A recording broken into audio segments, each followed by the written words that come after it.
Bien, bonjour à toutes et à tous, chers collègues. La commission d'enquête chargée d'établir les raisons de la perte de souveraineté et d'indépendance énergétique de la France a procédé cet après-midi à l'audition de M. Patrick Pouyanné, président directeur général de Total Énergie, que je remercie d'avoir accepté notre invitation. Je précise de suite à nos collègues présents et à venir que notre audition se tiendra jusqu'à 15h15 afin de respecter les engagements pris de part et d'autre. Monsieur le Président directeur général, je vous remercie d'avoir répondu si rapidement à notre sollicitation d'audition, en dépit de vos multiples autres obligations. Je crois d'ailleurs que notre audition s'insère dans un calendrier relativement serré, et je tiens à préciser aux membres de notre commission que c'est en 2 semaines la deuxième fois que vous venez devant notre Assemblée pour répondre à différentes institutions qui souvent travaillent en parallèle. C'est dire à quel point l'activité de votre groupe est au cœur des préoccupations des parlementaires aujourd'hui. Mon propos introductif sera bref. Simplement pour remettre un peu en contexte, nous avons organisé cette audition dans le cadre d'un cycle de quelques auditions plus particulièrement consacrées aux enjeux des hydrocarbures, du gaz et du pétrole. Nous savons néanmoins que le groupe que vous dirigez est multi-énergie. Votre rapport intégré 2021 en témoigne. Les produits pétroliers comme le gaz naturel, mais aussi l'électricité renouvelable, composent le mix énergétique de la compagnie de façon finalement assez avec un parallèle qui peut être tracé avec les stratégies que nous pouvons évoquer pour les États. L'ambition affichée de neutralité nette carbone d'ici 2050 permet de prendre la mesure des mutations en cours et à venir au sein de votre groupe. Au regard des sujets sur lesquels la commission d'enquête que j'ai l'honneur de présider doit se pencher, plusieurs problématiques peuvent toucher votre entreprise. Ainsi, plusieurs problématiques nous intéressent également. Quelle notion de souveraineté peut conduire vos réflexions, vos stratégies, vos travaux ? Dans un groupe international comme le vôtre, ça n'est pas forcément évident, et pourtant des exemples très récents, tels que la stratégie de ristourne faite sur les carburants, peuvent démontrer que votre entreprise conserve un lien particulier à l'État et à la nation française. Le rapporteur vous a envoyé un questionnaire qui pourra guider votre propos introductif. Et nous aurons, après votre propos introductif, un échange de façon très simple, le rapporteur et moi-même dans un premier temps, puis les membres de la commission. Et pour ceux qui viennent d'arriver, je rappelle que nous lèverons nos travaux à 15h15. Voilà. Monsieur Pouyanné, en vertu de l'ordonnance du 17 novembre 1958 relative au fonctionnement des assemblées parlementaires, vous devez prêter serment de dire la vérité, toute la vérité et rien que la vérité. Je vous prie en conséquence de bien vouloir lever la main droite et de dire « je le jure ». Je le jure. Voilà, je vous remercie et je vous laisse la parole pour un propos introductif. Très bien, merci Monsieur le Président, merci Monsieur le rapporteur, messieurs et Mesdames les députés. Bon, lorsque j'ai pris connaissance du thème de la commission, je me suis posé des questions. Qu'est-ce que voulait dire le mot souveraineté, indépendance? C'est pas tout à fait la même notion, je pense. Je pense que la notion d'indépendance qui a pu animer d'ailleurs autrefois la politique énergétique française est difficile à atteindre, voire impossible à atteindre, compte tenu du fait que notre pays ne possède pas sur son territoire toutes les énergies. Je vous rappelle que notre mix énergétique aujourd'hui est à 63% fossile, que l'électricité fait 25% du mix énergétique français et que même si nous avons fait des efforts historiques pour avoir une électricité indépendante grâce au nucléaire et hier et au demain et également les énergies renouvelables, il ne porte que 25% du mix énergétique, même si nous savons que par la décarbonation, il y a un lien entre les deux thèmes, la décarbonation passe par plus d'électricité, il faudra atteindre 50-55%, mais il y aura quand même autre chose dans l'énergie. Donc il faut avoir en tête cela. Je pense que la notion de souveraineté est pour moi plus intéressante parce que ça renvoie pour le coup à la mission d'un État qui est d'assurer, je pense, l'approvisionnement vis-à-vis de ses citoyens en termes énergétiques. On voit bien avec la crise de 2022, enfin l'actualité d'ailleurs a sans doute conduit à votre mission, indépendamment du contexte électrique, parce que je pense que moi je vais pouvoir parler un peu d'électricité, mais aussi des autres énergies. Désolé, je ne suis pas le mieux placé pour parler d'électricité, mais je vais en parler puisqu'on investit également là-dedans, dans cette énergie. La notion de souveraineté souveraineté renvoie donc à la mission d'assurer l'approvisionnement des Français en énergie. Encore une fois, la crise 2022 révèle que c'est peut-être pas aussi évident. Ça paraissait acquis et tout d'un coup, on se pose des tas de questions, tous collectivement, pour savoir comment on peut faire. Et je pense que ça renvoie en fait, à cette notion, d'ailleurs, 2022 le prouve, de la capacité à faire face à des situations de crise. Parce qu'en fait, quelque part, il y a une notion de souveraineté qui, quand les choses vont bien, normalement, l'approvisionnement du pays se passe bien, comme on ne se posait pas vraiment des questions jusqu'en 2022, tout d'un coup, avec la crise. Mais quand il y a des crises, tout d'un coup, soit par le Covid, d'ailleurs, on en a vécu 2, tout d'un coup, on peut avoir un risque de rupture d'approvisionnement, parce que les systèmes d'approvisionnement mondiaux peuvent tout d'un coup s'arrêter. Ça n'a pas été le cas avec le Covid, mais ça aurait pu être le cas, et ça arrive avec la crise russo-ukrainienne de façon majeure. Et donc, la notion, c'est comment on assure cet approvisionnement énergétique et comment on l'assure, ce qui suppose d'ailleurs des capacités d'anticipation, c'est à l'État, et également de travailler sur des scénarios de stress, qu'on ne fait pas tout le temps, d'ailleurs, parce que c'est bien ce qu'on observe sur les marchés énergétiques européens. Peut-être que lorsqu'on a construit, par exemple, le marché gazier européen unique, on n'a pas fait le test du stress. Qu'est-ce qui se passe si on n'a plus de gaz russe, quoi? Et d'un coup, des questions qui, dans des entreprises, parfois se posent, c'est la question des stress aux limites et qu'il faut sans doute, pour aborder votre mission, se poser. Sachant qu'il y a 2 types de stress, d'ailleurs, que révèle l'année 2022. L'une, c'est le stress en volume. Et puis après, il y a le stress en prix. Parce qu'on a trouvé tout le gaz qu'il fallait pour approvisionner le pays et même l'Europe pour l'hiver 2022, mais tout ça a un prix parce qu'on dépend de marchés extérieurs. Donc il y a 2 notions, je pense, derrière la notion de souveraineté, une notion d'assurer l'approvisionnement, sa fiabilité, qui est quand même la première mission que nos concitoyens, je pense, attendent de l'État.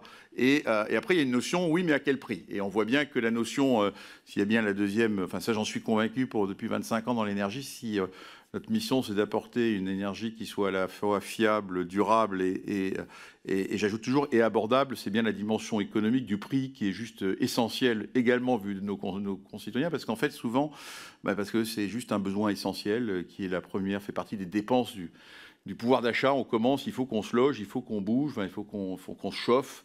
Il faut qu'on puisse aller au travail avec sa voiture, etc. Et donc, on voit bien qu'il y a une notion à la fois de disponibilité et de prix, et les deux n'allant pas nécessairement ensemble.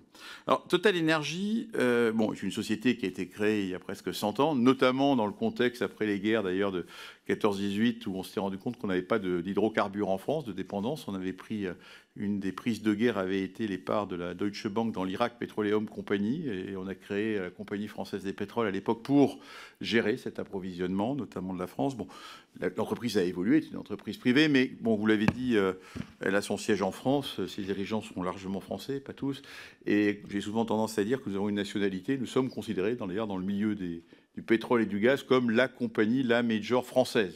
Beaucoup d'États, beaucoup de partenaires pensent d'ailleurs que l'État français a des actions chez Total Energy. Il n'en a plus, mais ça n'empêche qu'on a bien ça en tête. Alors on l'a à travers comment on fait. Et un des mots que je dirais qui est important, finalement, qu'on applique pour assurer notre mission vis-à-vis de l'ensemble de nos clients au niveau mondial, c'est la diversification. C'est-à-dire que pour moi, la souveraineté peut passer par, bien évidemment, maîtriser soi-même un certain nombre de productions, et je vais y revenir, c'est important, mais passe aussi par la diversification de nos sources. Et c'est...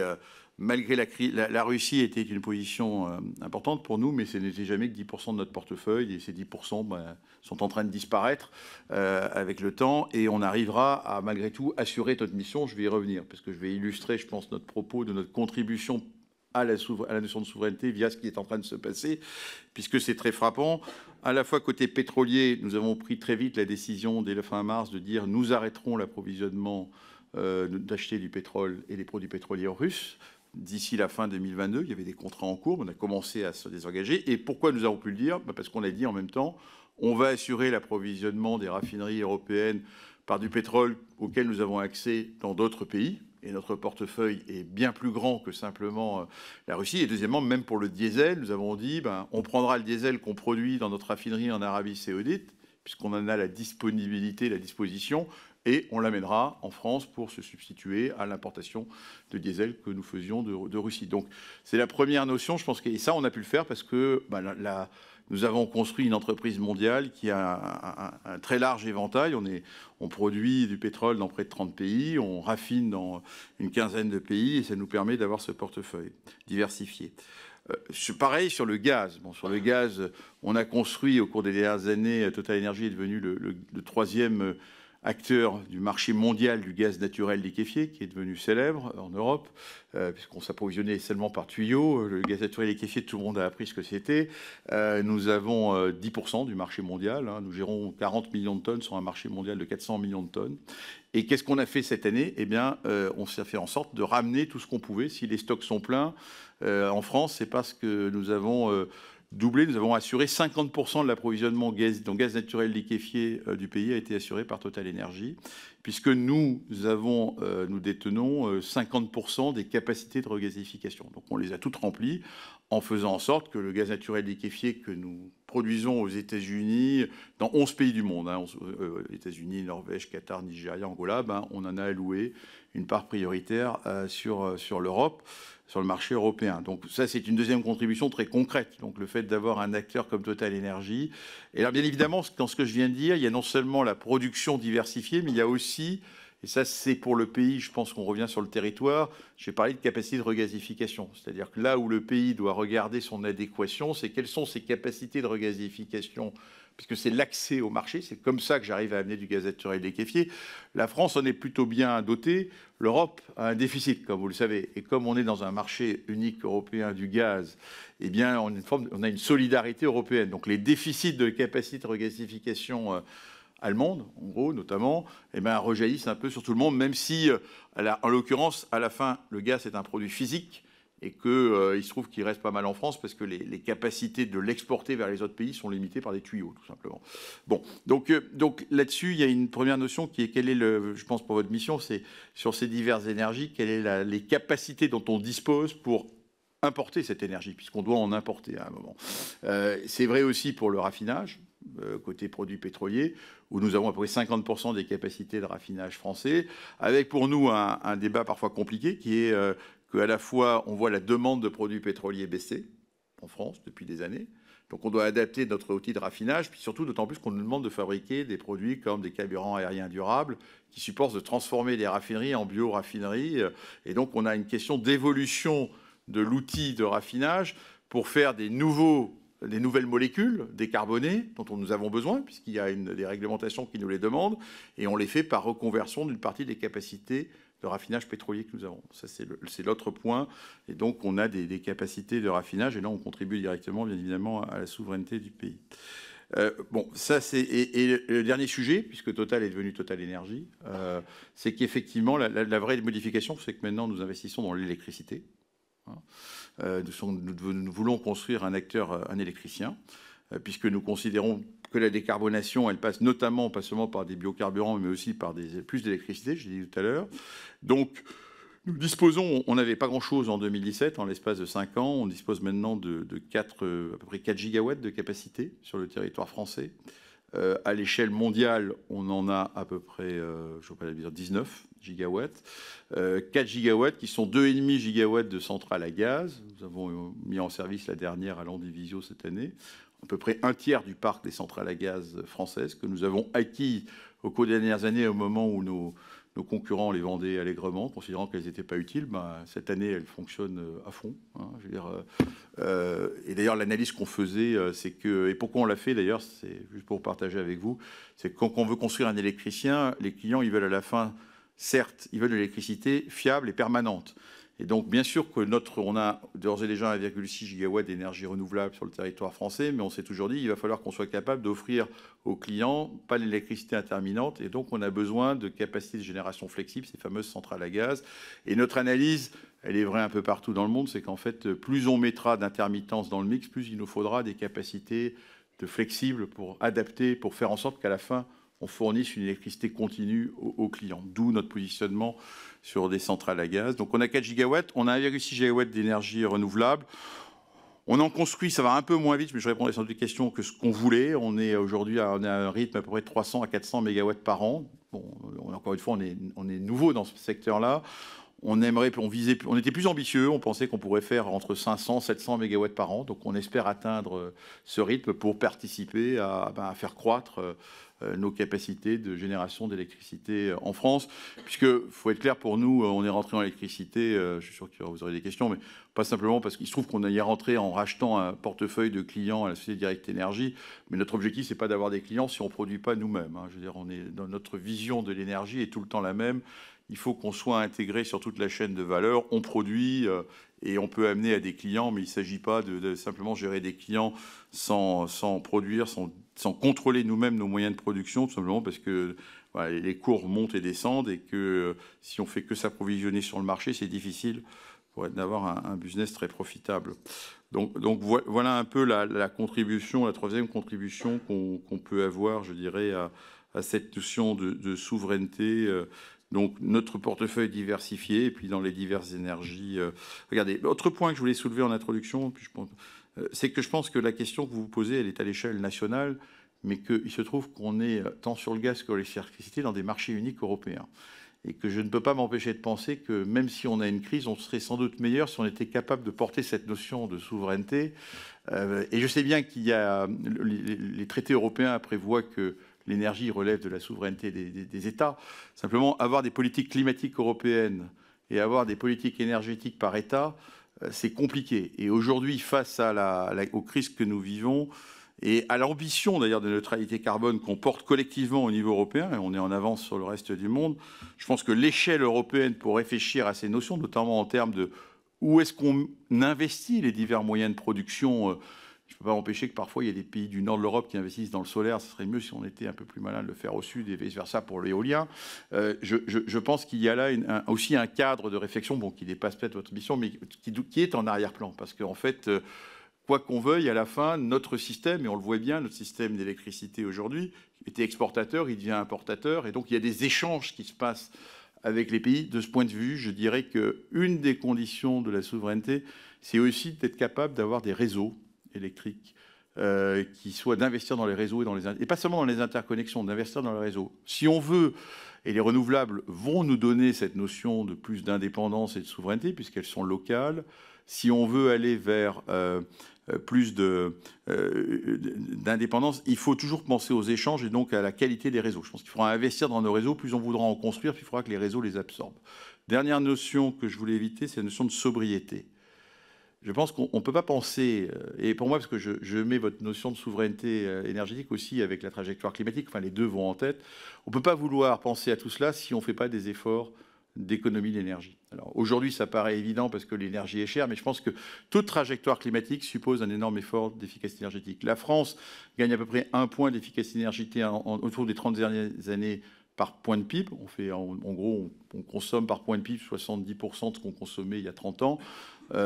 Il faudrait être capable de faire passer à 2 à 3%, à la fois pour être sur des trajectoires net zéro, mais aussi ça serait bien pour l'indépendance énergétique, parce que moins on consommera collectivement. Donc tous les efforts qu'on peut faire en ce moment là-dessus vont nous aider, vont aider à atteindre cette notion de souveraineté.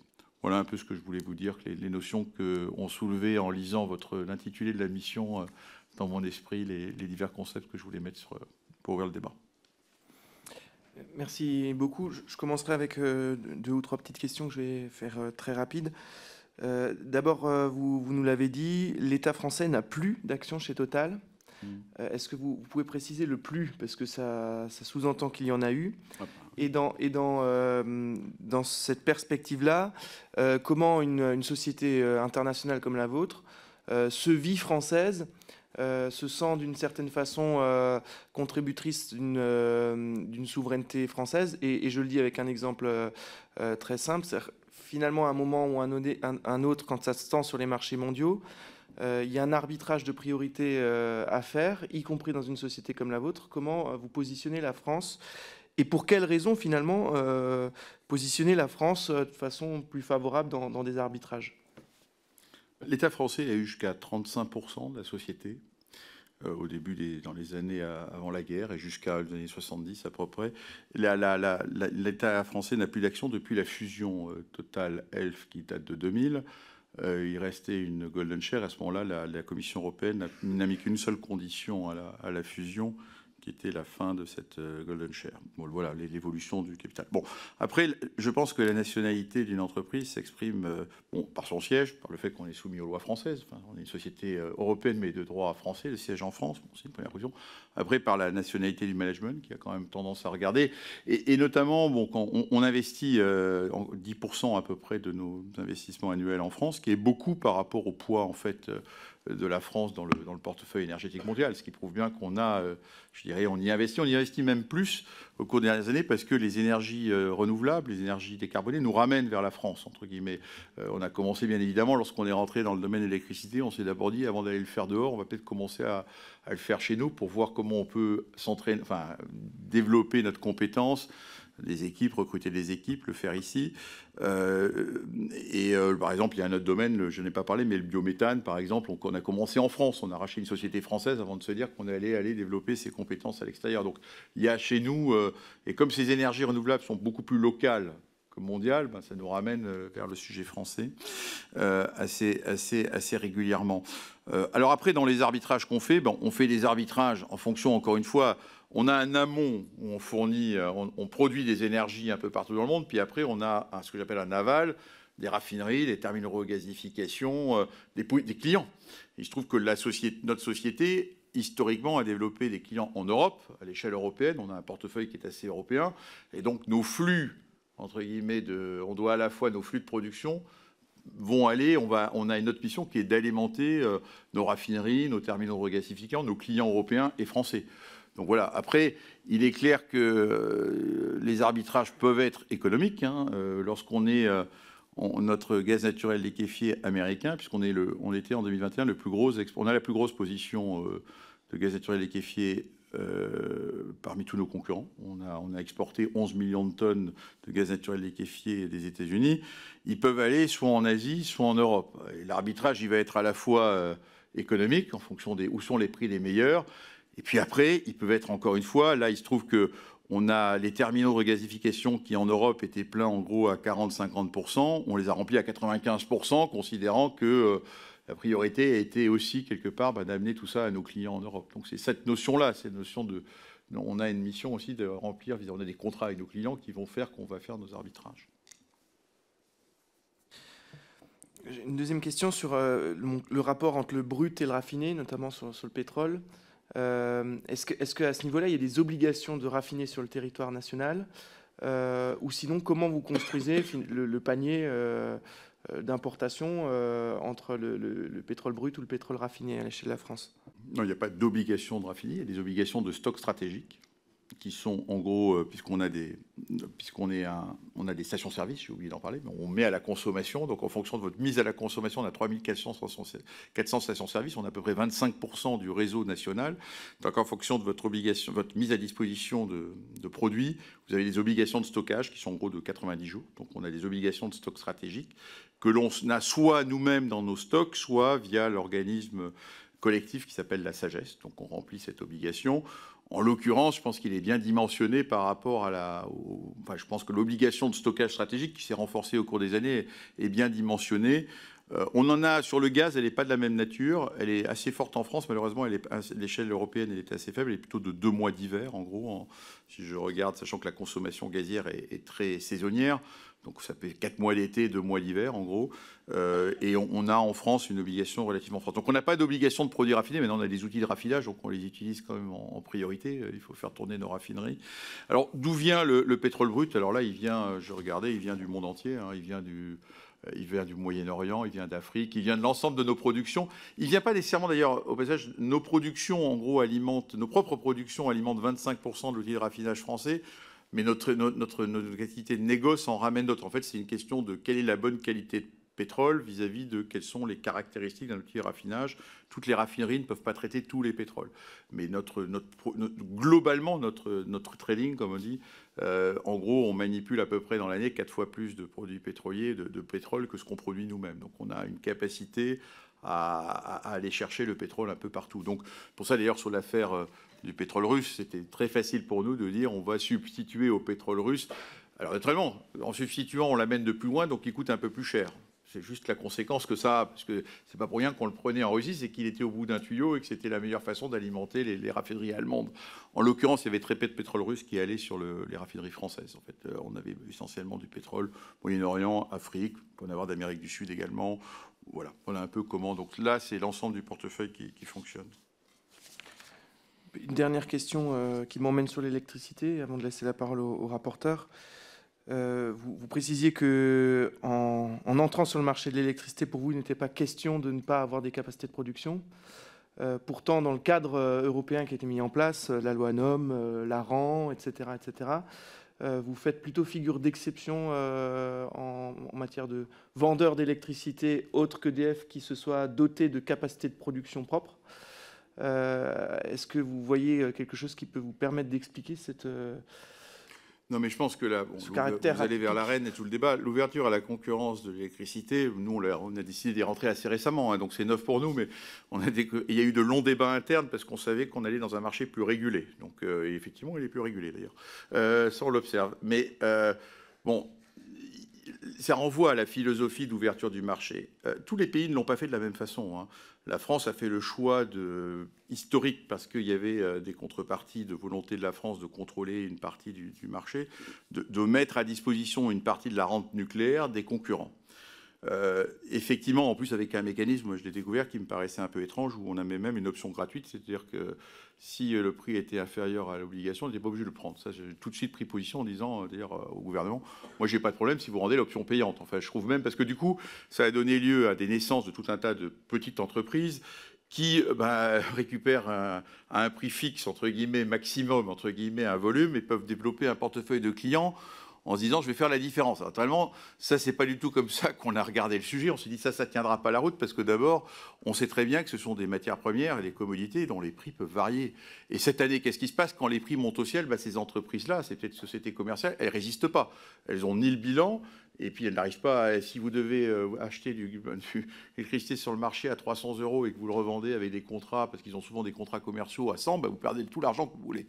Donc ça, c'est un modèle qui était un modèle opportuniste, qui n'a jamais été pour nous l'idée qu'on est rentré de sans marché. On avait hérité en partie de Direct Énergie, qui s'était construit comme ça, mais qui déjà avait racheté d'ailleurs une société d'énergie renouvelable qui s'appelait Cadran, et quelques centrales à gaz. Si on a racheté Direct Énergie à ce moment-là, c'est parce qu'en fait le portefeuille commençait à se construire. Et je me rappelle avoir dit, mais il va falloir très vite qu'on monte nos capacités de production, parce que sinon, si on ne contrôle pas le coût de production de nos moyens, de nos ventes, je peux vous dire qu'à un moment, on prend des bouillons, quoi. D'ailleurs, comme on n'y est pas encore, cette année, nous aussi, on n'a rien dit, mais cette année, quand on a dû aller se fournir sur le marché les électrons qu'on n'avait pas en production, ce n'était pas des opérations très gagnantes, hein, ça c'était clair. Donc, on a bien évidemment résisté, c'est pas le sujet. Donc je pense qu'il y a quelque part, d'ailleurs, dans cette crise, peut-être une réflexion plus profonde, et que la question qu'on aurait pu se poser, c'est, à l'époque, nous on n'était pas dans ce secteur-là, c'est effectivement comment on fait pour... Je pense que le partage de la rente nucléaire était lié à cette volonté d'ouvrir les marchés à la concurrence, et c'est quelque part pas anormal. Alors après, quel est le volume? Moi, je ne sais pas de sujet, mais qu'il y ait eu cette obligation. La question était effectivement quelles sont les contreparties qu'on demande aux personnes, enfin aux entreprises qui en bénéficient, soit en termes d'investissement, soit en termes de prix, de valeur. J'avais vécu personnellement l'ouverture du marché des télécommunications quand j'étais dans l'État comme directeur du cabinet du ministre des Télécommunications. On avait eu le même débat. Lorsqu'on a ouvert à la concurrence les télécoms, quelle était l'obligation d'investissement qu'on faisait porter sur les opérateurs alternatifs en termes d'antennes, de mobiles, etc. Et je vous rappelle que ça a aussi d'ailleurs donné lieu au même débat lorsque une compagnie a réussi à avoir accès à des volumes d'interconnexion de télécom de la part d'Orange à des prix sans avoir investi, alors que d'autres investissaient. Donc ça, c'est un vrai débat, je pense, qui relève en fait, au moment où on ouvre à la concurrence des secteurs, la question du niveau d'investissement requis des nouveaux entrants. Ça ne veut pas dire que la concurrence soit pas bonne, mais je pense que ça renvoie à quel est le niveau d'investissement qu'on met dans le cahier des charges des nouveaux entrants. Les télécommunications, ça a été un débat. Je vois que l'électricité, on a découvert qu'effectivement, il y avait des acteurs qui avaient finalement assez peu investi. Bon, ce n'est pas du tout notre idée, encore une fois, parce que si on veut résister à cette volatilité, la seule façon, c'est de contrôler, d'avoir ses propres coûts de production, enfin, d'avoir une maîtrise. Alors, on ne peut pas en avoir une maîtrise totale. Donc, encore une fois, aujourd'hui, on a on n'est pas équilibré, mais encore une fois, les événements de cette année justifient ce qu'on cherche à faire. Voilà. Et donc, on va construire un outil de production à l'échelle française et européenne, sachant qu'il y a aussi des interconnexions dont il faut prendre en compte, puisqu'on a aussi acheté les centrales à gaz en Espagne et en Belgique, dont certaines d'ailleurs ont bien fonctionné également pour alimenter, puisqu'aujourd'hui il y a des importations d'électricité venant d'Espagne depuis peu vers la France. Donc voilà, donc on peut concevoir le sujet à l'échelle française et à l'échelle européenne. Bien, merci. Monsieur le rapporteur.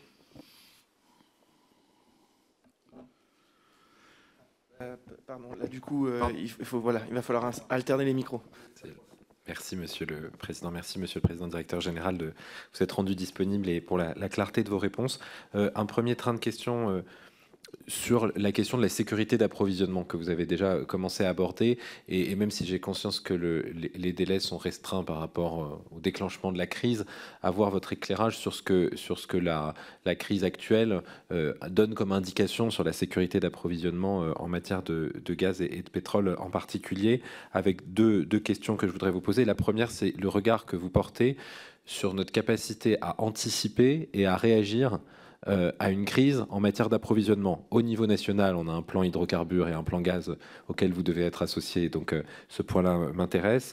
Et au niveau de votre entreprise, sur la capacité à gérer la logistique d'approvisionnement en cas de crise géopolitique, sous la forme de stress test, comme vous l'avez évoqué, et quand viennent s'ajouter, par exemple, des mouvements sociaux qui peuvent perturber davantage votre fonctionnement ordinaire.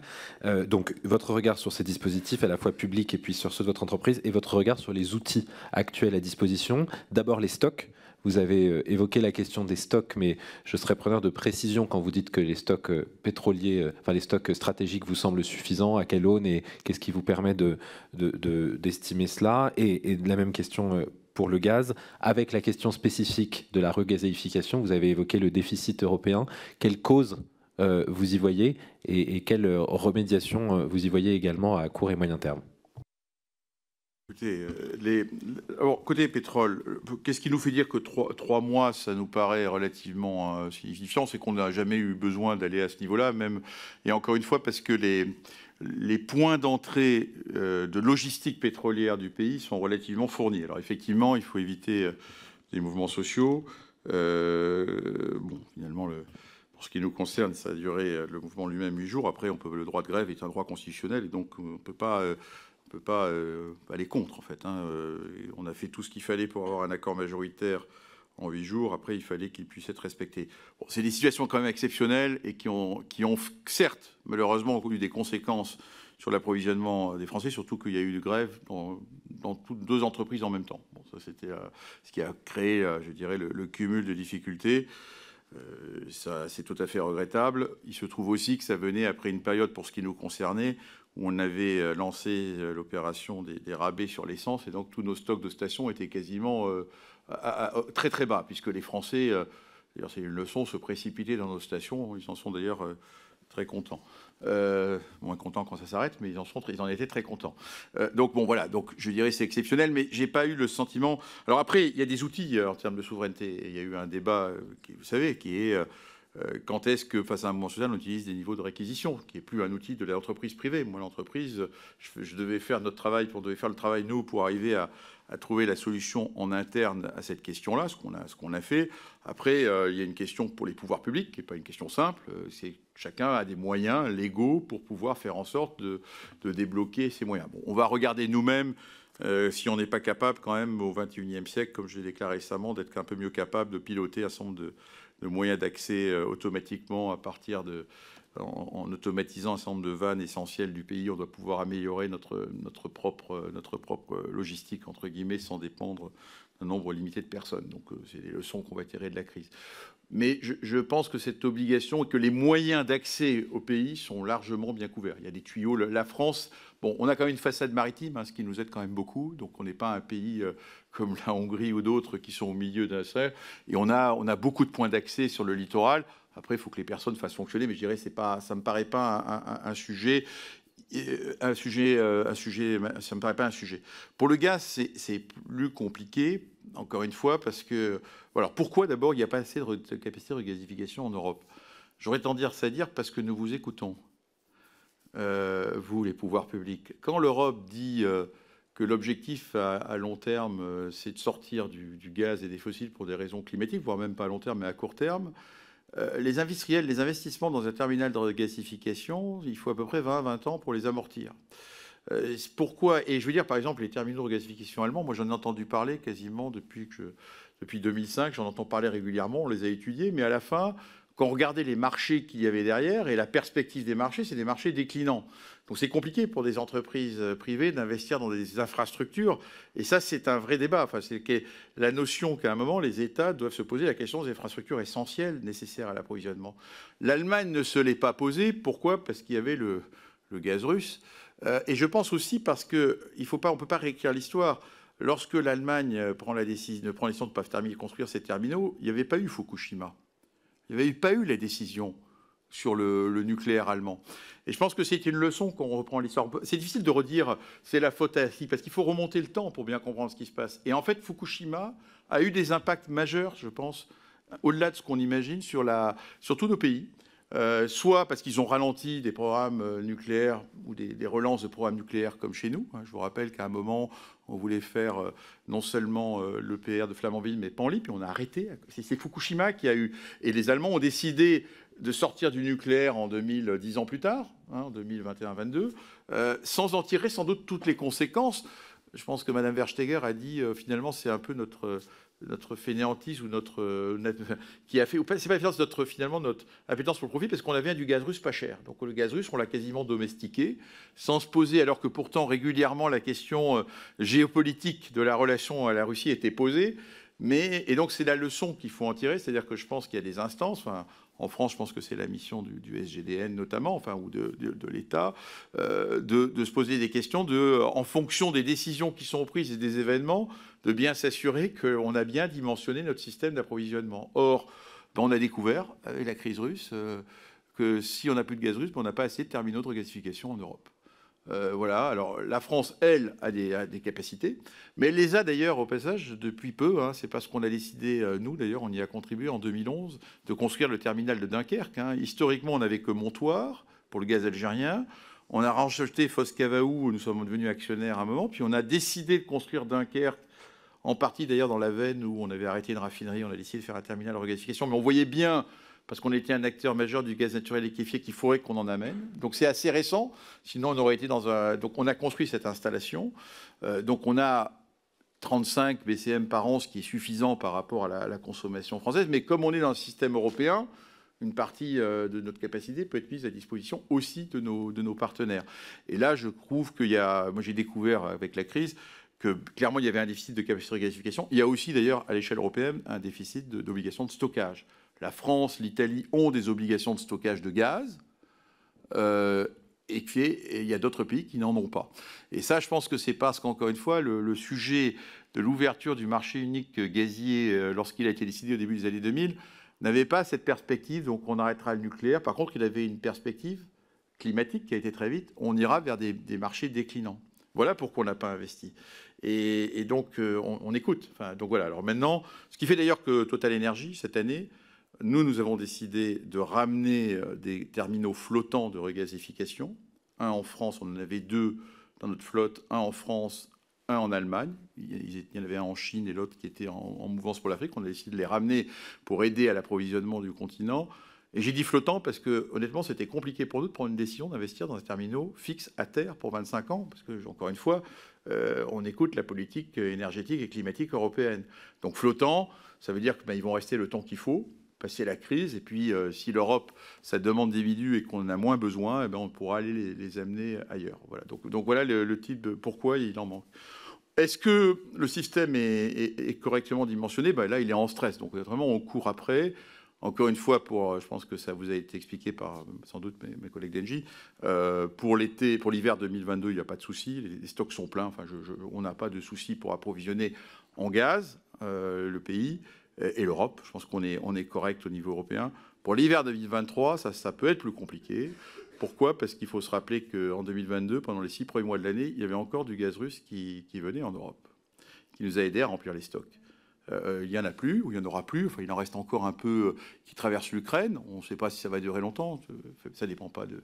Et donc, ça veut dire qu'on va devoir repartir à la fin de l'hiver en février à reconstruire les stocks, mais avec que du gaz naturel liquéfié. Et là, on n'aura pas bâti tout notre système de capacité de regasification à l'échelle européenne. Donc, ça peut être plus tendu sur l'hiver 2023. Alors après, il y a deux phénomènes qui vont se faire à la fin, que de toute manière, l'offre est égale à la demande. La demande s'adapte à l'offre. C'est la température, la météo. J'espère qu'il ne fera pas trop mauvais. Et deux, c'est que le fait qu'aujourd'hui, comme les prix sont élevés, il y a moins de demandes parce que les gens font des économies. Donc vous avez une moins de demande. Donc tous ces calculs sont en permanence faits. Mais donc voilà. Donc sur le système gazier, il est encore en stress au niveau européen pour moi jusqu'à fin de l'année 2024.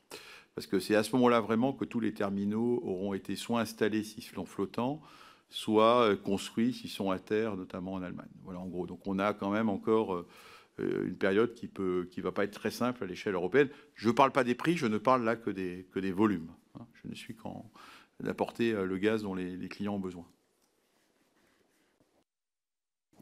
Merci. J'en viens aux questions sur vos choix d'investissement et stratégie d'entreprise. Sauf erreur, comme vous l'avez déjà expliqué à l'Assemblée nationale, vous avez un choix d'investissement qui se décline avec 50% d'investissement dans le maintien des capacités fossiles et les 50% restants ventilés en moitié investissement pour de nouveaux projets fossiles et moitié électricité et gaz. Première partie de la question sur le pétrole et le gaz. Sauf erreur aussi, vous avez déclaré que il est nécessaire pour maintenir la production de pétrole de continuer à investir et que le jour où on souhaitera, pour arriver à l'objectif de net zéro, il suffira, si je reprends vos termes, de cesser d'investir et que la production, l'ordre de grandeur que vous avez donné, je crois, était de l'ordre de 4%, et que c'est ça qui permettra en quelques années ensuite, c'est assez rapide, d'arriver aux objectifs qui sont fixés par les pouvoirs publics. Est-ce que vous pouvez sur ce point-là nous préciser pourquoi, d'un point de vue technique et physique, et comment on s'y prépare à court et à moyen terme? Et je pose en même temps la deuxième question qui est sur le gaz. Vous avez, je crois, évoqué le terme d'énergie de transition pour parler du gaz. Et je voulais vous interroger sur ce terme, puisque même si les émissions du GNL sont moindres à différents titres, ça reste une énergie fossile importante. Et je voulais vous interroger sur le pas de temps d'investissement. C'est-à-dire que si aujourd'hui on investit dans des énergies de ce type, est-ce que ce n'est pas un choix dans l'allocation des moyens qui est forcément défavorable à des énergies renouvelables qui, elles, seront nos énergies à l'échéance 20, 30, 40, 50 ans? Alors, le premier, c'est un phénomène physique. Au fur et à mesure qu'on produit un puits de pétrole, il perd de la pression, et moins il y a de pression dans le puits, moins il produit. Voilà, donc les courbes de production d'un puits de pétrole sont déclinantes. Ce n'est pas une installation comme une usine qui fabrique des médicaments à capacité constante. On perd naturellement, alors ça dépend des champs, mais en moyenne 4% par an, 4 à 5%. À l'échelle mondiale, c'est 4 à 5% par an, ce qui va vite, ce qui veut dire qu'on a un phénomène de Shadok, on est en permanence en train de lutter contre ce déclin naturel. Alors on peut, sur un champ pétrolier, forer des nouveaux puits pour remplacer les puits qui produisent moins, mais à l'échelle mondiale, ça ne suffit pas, il faut mettre en production des nouveaux champs. Voilà. Donc, à l'échelle de Total Energy, c'est exactement ce qui se passe. On est dans cette situation-là, et donc c'est pour ça que je disais simplement, si on décide à un moment 4%, 4 à 5% par an, ça va vite. Hein. Au bout de 10 ans, j'en ai 40% de moins, hein, 40 à 50%. Donc, au moment où on voudra atteindre, je vous rappelle que dans les scénarios dits net zéro, scénario de référence de l'Agence internationale de l'énergie, son point d'arrivée en 2050. Il est en gros à produire 25 millions de barils par jour de pétrole, contre 100 au niveau mondial. Donc il faut diviser par 4. On n'a pas besoin de commencer aujourd'hui. Parce que si on commence aujourd'hui, il va se passer ce qui est en train de se faire. On a un peu commencé aujourd'hui à l'échelle mondiale, hein, puisqu'en fait c'est pour ça d'ailleurs que les prix montent, puisqu'on a quand même réduit fortement les investissements dans le domaine pétrolier au niveau mondial. On les a quasiment divisés par 2 en l'espace de 7 à 8 ans.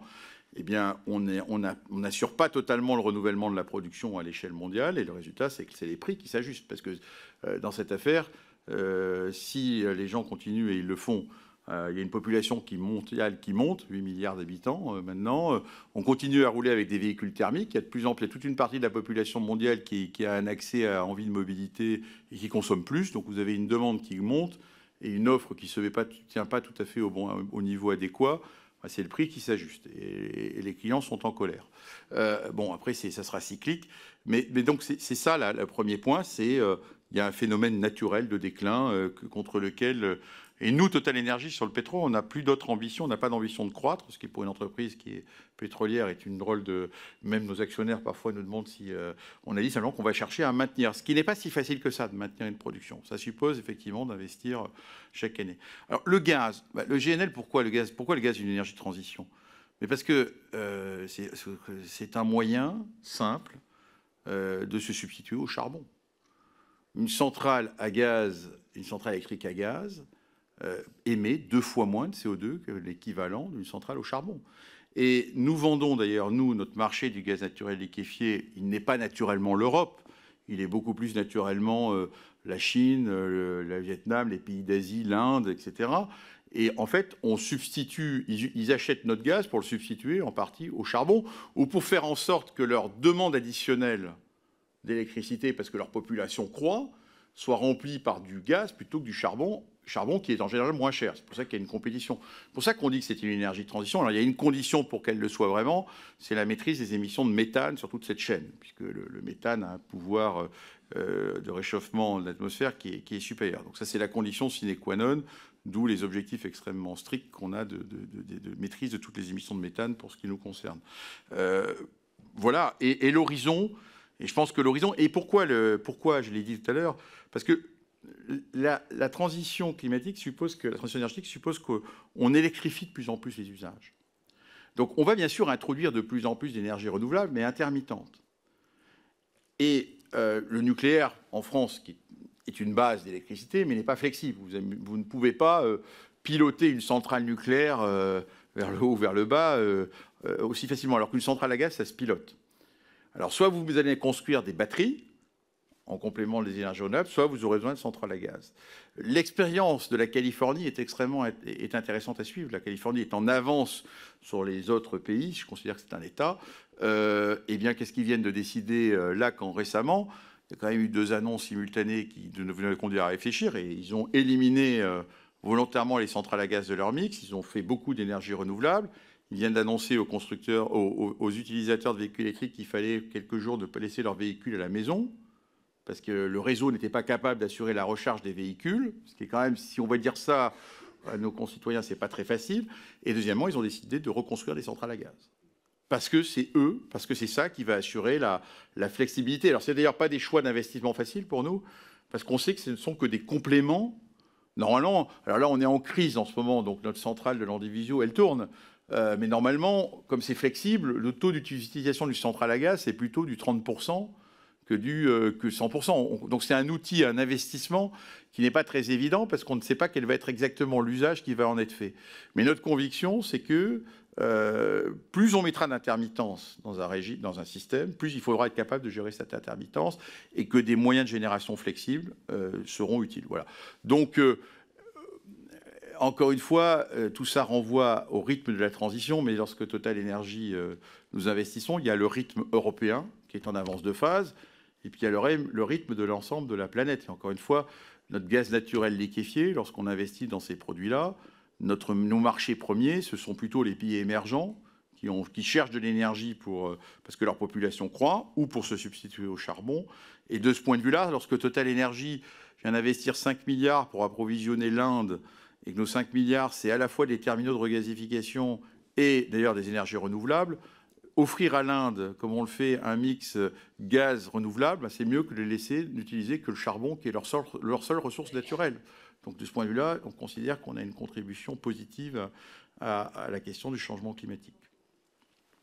À l'échelle européenne, la question est plus complexe, pour être honnête, et c'est tout le débat qu'on a aujourd'hui, parce que la bonne réponse, ce que j'ai débat avec le gouvernement, la bonne réponse aujourd'hui au prix du gaz, c'est de passer par des contrats à long terme. Dès qu'on dit contrat à long terme, on voit une contradiction avec la trajectoire climatique. Il faut avoir en tête que nous vendons en 2022 sur la base de contrats à long terme. On a à la fois un portefeuille de contrats à long terme, c'est-à-dire des contrats qui durent 15, 20, 25 ans, et puis on a des marchés spot. Et les acheteurs japonais ou les acheteurs chinois, quand je regardais quel est le prix moyen de vente du gaz naturel liquéfié au Japon en 2022, qui est un mix de contrats long terme et de marché spot, ça a été 60 € du mégawatt. L'Europe, ça a été 130. Donc pourquoi? Parce que quand les contrats est long terme, il y a de la durée, et s'il y a de la durée, ben, on a des contreparties sur les prix. On ne dépend pas d'un marché spot qui lui, prend les à-coups immédiats de l'offre et de la demande. Donc la réponse, en partie, et c'est un sujet d'ailleurs de débat, à la question à la fois de comment on fait pour maîtriser le prix du gaz en Europe, à mon avis, doit passer aussi par des contrats long terme. Alors la question, c'est combien il en faut par rapport à nos ambitions climatiques. Et ça, je dirais là-dessus, c'est les États qui peuvent répondre à la question. Merci. Une dernière question de mon côté. Donc, on parlait des investissements côté pétrole et gaz. Sur la partie énergie renouvelable, et d'ailleurs nucléaire, puisque vous avez pris une part dans la société de projet qui porte le projet de Penly. D'abord, sur les énergies renouvelables, sauf erreur, vous avez déclaré que la difficulté première, c'était la capacité à faire émerger des projets.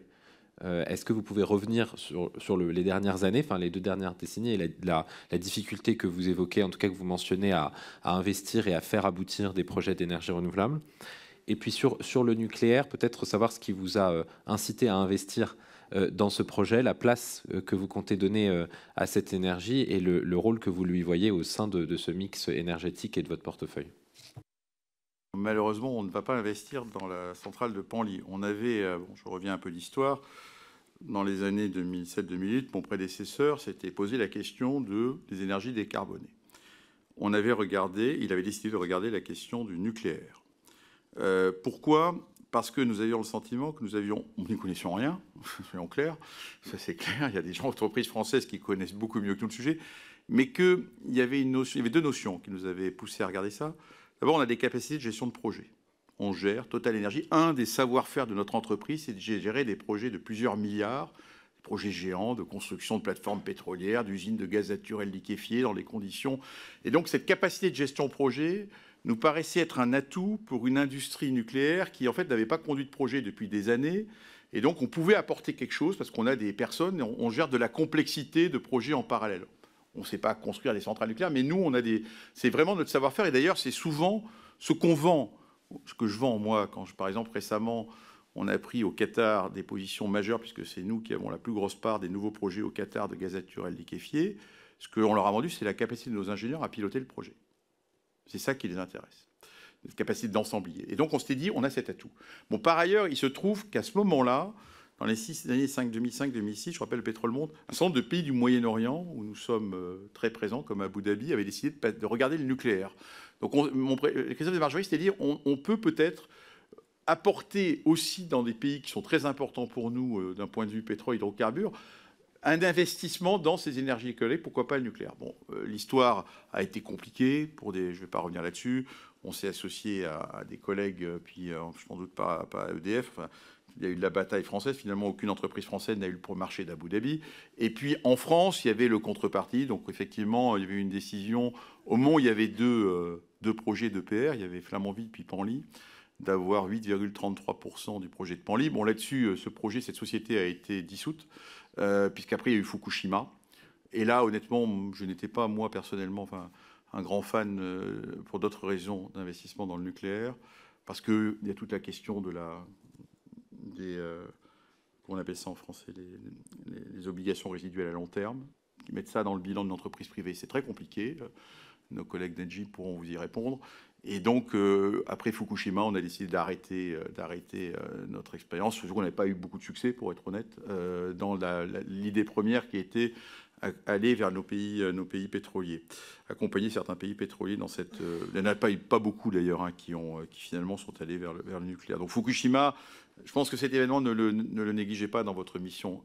Franchement, vous fait une pause dans beaucoup de pays parce que c'était quand même un événement majeur dans un pays occidental. Tchernobyl, c'était en Union soviétique. Donc on avait mis tout ça sur le compte quelque part d'un problème, je dirais, de moindre contrôle, moindre notion de sûreté nucléaire dans un pays soviétique. Fukushima, c'était au Japon, qui est quand même considéré comme un des pays à l'avant-garde de la technologie et a beaucoup posé de questions à tout le monde. Et nous, on s'est dit, bon, bah, ce risque, il existe et c'est pas possible de mettre ça dans notre bilan. Donc, on n'est pas du tout, même si c'est une énergie décarbonée, je comprends le choix de la France. Hein, je ne le comprends. C'est pas pour moi compatible. Je pense que d'ailleurs, la gestion de ces risques relève largement des États. Bon, voilà en gros pour le nucléaire. Alors, côté énergie renouvelable, qu'est-ce que j'ai voulu dire? J'ai voulu dire que je fais qu'observer en fait la capacité qu'on a. C'est vrai pour la France, c'est pas vrai pour la France. C'est vrai dans beaucoup de pays européens. On est en train de se heurter aux mêmes difficultés en Espagne, par exemple, en Italie. En fait, on a simplement le fait qu'il y a une question de... Les énergies renouvelables, c'est de l'occupation de l'espace. Il faut du sol, il faut des territoires. Et dans nos pays européens, dans notre civilisation européenne, il y a un conflit d'usage. Il y a des conflits d'usage. À quoi sert l'espace? On peut dire que ce n'est pas beaucoup d'espace, mais il n'empêche que vous avez des usages agricoles de cet espace, vous avez des usages urbains. On est dans une civilisation beaucoup plus... Par rapport, je veux dire, quand on est au Texas, au Wyoming, vous avez des immensités, il n'y a personne qui vous pose de questions. Il n'y a personne. On peut aligner vos éoliennes, et comme il n'y a personne très loin, on n'est pas en train de... Et donc, il y a clairement aujourd'hui des conflits d'usage et, je voyais, des procédures d'autorisation qui sont longues. Enfin, alors, vous êtes en train de voter, je crois, un texte au Parlement pour essayer de les améliorer. J'espère que ça sera le cas, mais c'est objectivement un sujet... sur le terrain, moi j'ai passé cette année, je suis allé une semaine voir l'agence qu'on a à Toulouse pour comprendre qu'est-ce qui se passe concrètement. J'avais pas mal d'ingénieurs, j'ai conclu vous devriez recruter des sous-préfets, quoi. Parce qu'en fait notre problème c'est pas de construire l'objet technique, c'est après le marathon administratif. Il y a en gros 14 autorisations pour faire implanter une usine solaire en France. Et on me dit on simplifie, mais il y en a toujours 14. Et je veux dire c'est un vrai sujet. Et je trouve qu'il y a, je me permets, je ne vais pas rentrer dans le débat qui anime vos avis, mais une question de l'urgence climatique par rapport à tout cela. Qu'est-ce qu'on est? Alors après, je sais bien qu'on va me dire qu'il faut prendre en compte tous les intérêts de toutes les parties prenantes, mais quand au bout de 3 ans, vous avez une voix qui se lève et qui vous dit « Ah, mais on a oublié de vérifier qu'il n'y a pas un site archéologique caché sur le terrain, et on repart pour 1 an d'études », eh ben, tout ça, ça prend du temps. Donc, juste une statistique, je faisais un ratio nombre de personnes que nous avons dans notre filiale renouvelable en France par rapport aux mégawatts que nous installons. Il est 2 fois plus élevé en France et en Europe, 2 fois plus élevé que dans les autres pays. Parce qu'il faut qu'on gère tout cela. Bon, après, vous avez le débat en France sur l'éolien, qui est un débat légitime. Enfin, je veux pas... Je pense que... Moi, je pense que d'ailleurs, puisque je me suis convaincu que c'est très difficile pour des acteurs privés de vouloir planifier l'espace. Parce qu'en fait, c'est ça qu'on nous demande de faire. Et on a affaire à toutes les parties prenantes. Je pense que si vraiment on veut accélérer ces questions de construction d'énergie renouvelable, solaire, éolienne, il faut qu'on trouve un moyen d'articuler correctement la planification de l'espace qui peut relever de collectivités territoriales, régions. C'est d'ailleurs la voie que prennent les Allemands. Ils ont inscrit dans une loi que chaque région devait avoir 2%, je crois, de son territoire alloué. Et puis il y a une autre notion sans doute, par exemple sur les éoliennes, est-ce qu'il ne faut pas les concentrer? Est-ce qu'il ne faut pas, comme on a fait historiquement dans des grandes zones industrielles, on a concentré les risques industriels sur Fos, Dunkerque, la Loire-Atlantique, Le Havre, est-ce qu'il ne faut pas concentrer ces objets? Parce que c'est vrai qu'en avoir 10 qui imitent le paysage, au bout d'un moment, ça fait 10 points de fixation. Et peut-être qu'on ferait mieux d'avoir des grands parcs. Au passage, c'est ce qu'en Californie, quand vous allez traverser l'immense ouest américain, vous avez des gigantesques parcs. Alors, il n'y a personne, mais on peut se poser qu'il ne faut pas concentrer, entre guillemets, les nuisances. On va dire ceux qui seront, plutôt que d'essayer de les disperser. Enfin, ça, c'est plutôt sur la question éolienne. Mais il faut qu'on accélère. Hein. On n'est pas du tout... Enfin, en gros, on installe la moitié par an, en ce moment en France, de ce qu'il faudrait qu'on fasse pour être sur la trajectoire. Donc il faut qu'on trouve un moyen d'accélérer. Ce n'est pas un problème de moyens financiers. Je suis prêt mon plan, j'ai demandé simplement pour préparer cette réunion, je dis, dites-nous donc combien on avait prévu d'installer en 2022, il y a 4 ans qu'on a commencé, versus ce qu'on a vraiment fait. J'en suis à peu près à la moitié de ce que je voulais faire. Et ce n'est pas, encore une fois, un problème de moyens financiers. On a recruté les équipes, c'est vraiment un problème d'accès au foncier. Dernier point sur la France, sachez que comme le foncier français pour faire des énergies solaires coûte cher, coûte beaucoup plus cher que dans beaucoup de pays, parce qu'il y a, et d'ailleurs c'est un vrai sujet, il y a des réglementations qui font qu'un certain nombre de fonciers est interdit pour aller le faire. Du coup, ceux qui ont du foncier qui est permis en profitent pour faire monter les prix. Et c'est un obstacle économique, là, de nature économique, à accélérer les déploiements d'énergie renouvelable. Voilà. Très bien, merci beaucoup. On va passer aux questions des groupes politiques. Je vais en prendre 3 à la suite, si chacun peut être concis dans les questions, et si ensuite, Monsieur le Président, Directeur Général, vous pouvez faire des réponses un peu plus concises pour que tout le monde ait le temps de poser les questions. Alors pour le groupe Renaissance, Mme Pouziref.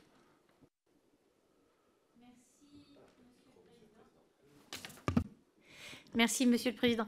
Monsieur Pouyanné, oui, j'ai retenu de votre introduction, effectivement, la souveraineté énergétique, c'est la capacité d'approvisionner le pays.